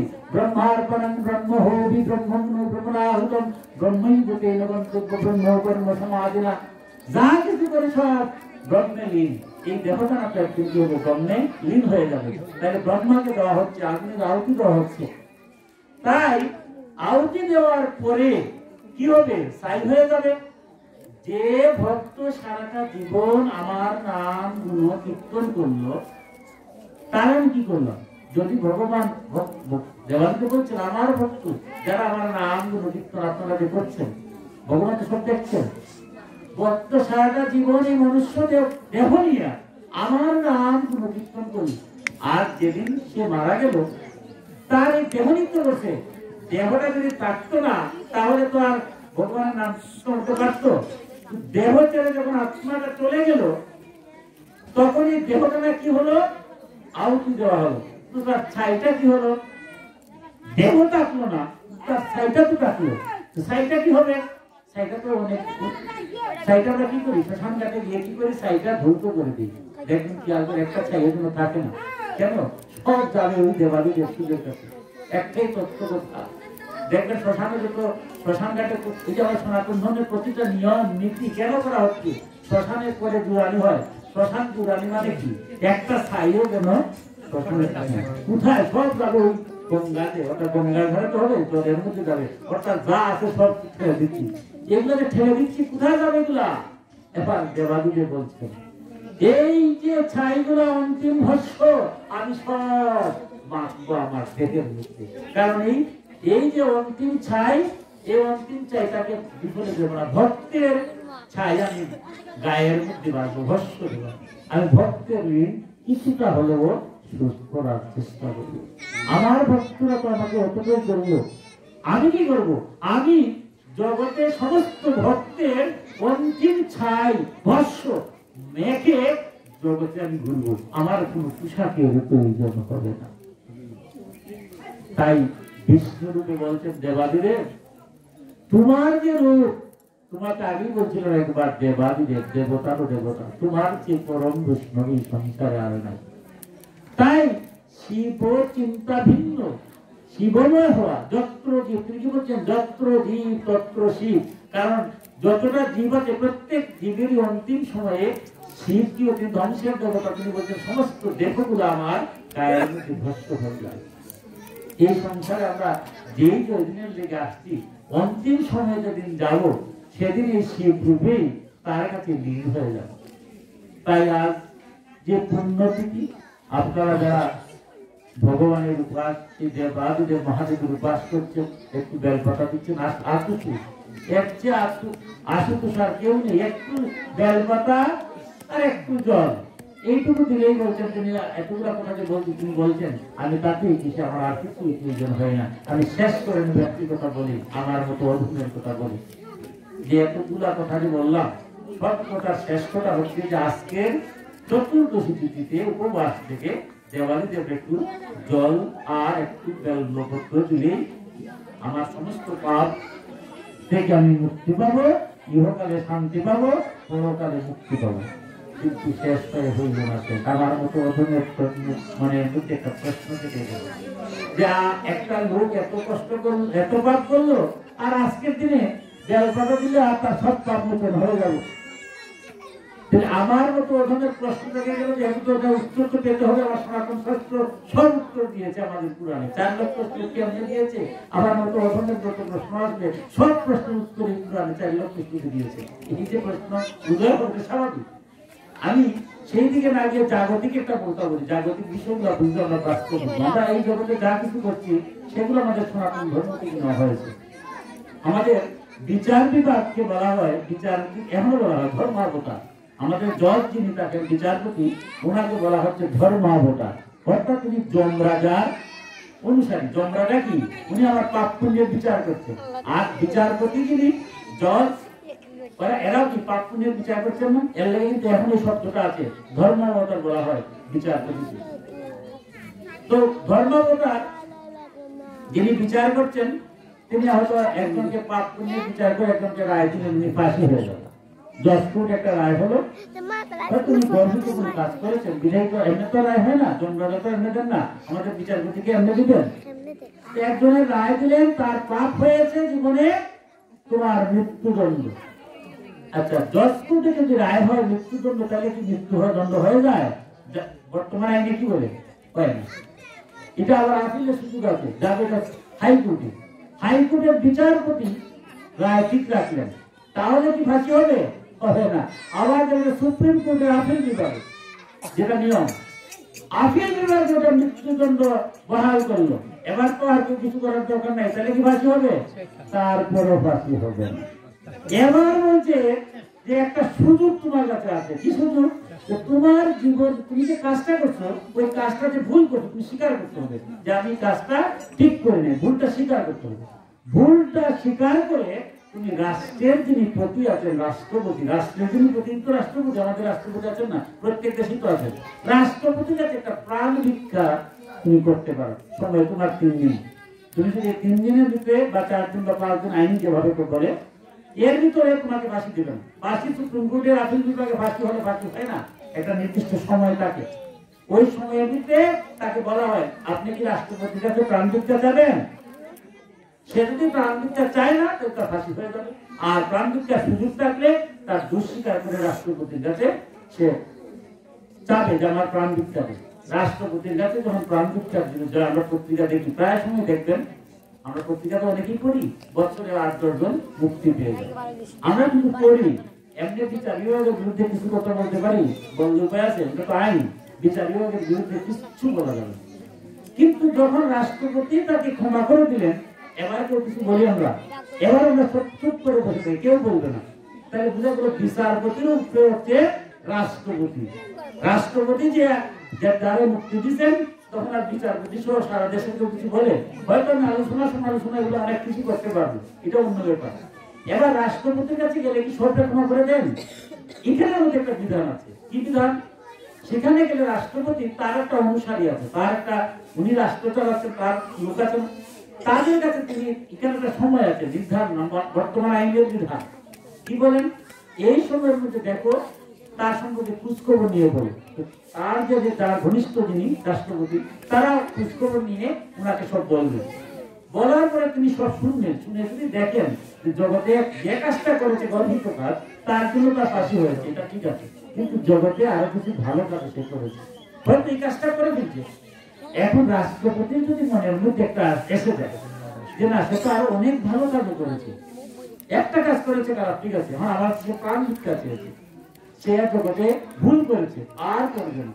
আমার কাছে প্রাণ ভিক্ষা চেয়েছে, আর বলছে সে ক্ষমা চেয়েছে, আর করবে না, আর জগতে আরো কিছু ভালো কাজও করেছে। এবার যদি রাষ্ট্রপতির মনে দাগ লেগে যায়, না তাকে মুক্তি দিয়ে দিই, উনি একটা কলম লিখে দিলেন মুক্তি, ওই এক কলমই শেষ। আর কোন বিচারপতি সহ সারা দেশের কেউ কিছু করতে পারবেন? দেখুন তো একটা রাষ্ট্রপতির কত ক্ষমতার অধিকারী, কেন তো রাষ্ট্রপতির ক্ষমতা নাই, কিন্তু রাষ্ট্রপতি একটা মানুষকে যে বাঁচাইবার জন্য আর কেউ ক্ষমতা নেই। রাষ্ট্রের প্রতি যদি এই ক্ষমতা থাকে, আচ্ছা বলুন তো, যদি যিনি জগৎপতি আছেন তার ক্ষমতাটা কি হতে পারে?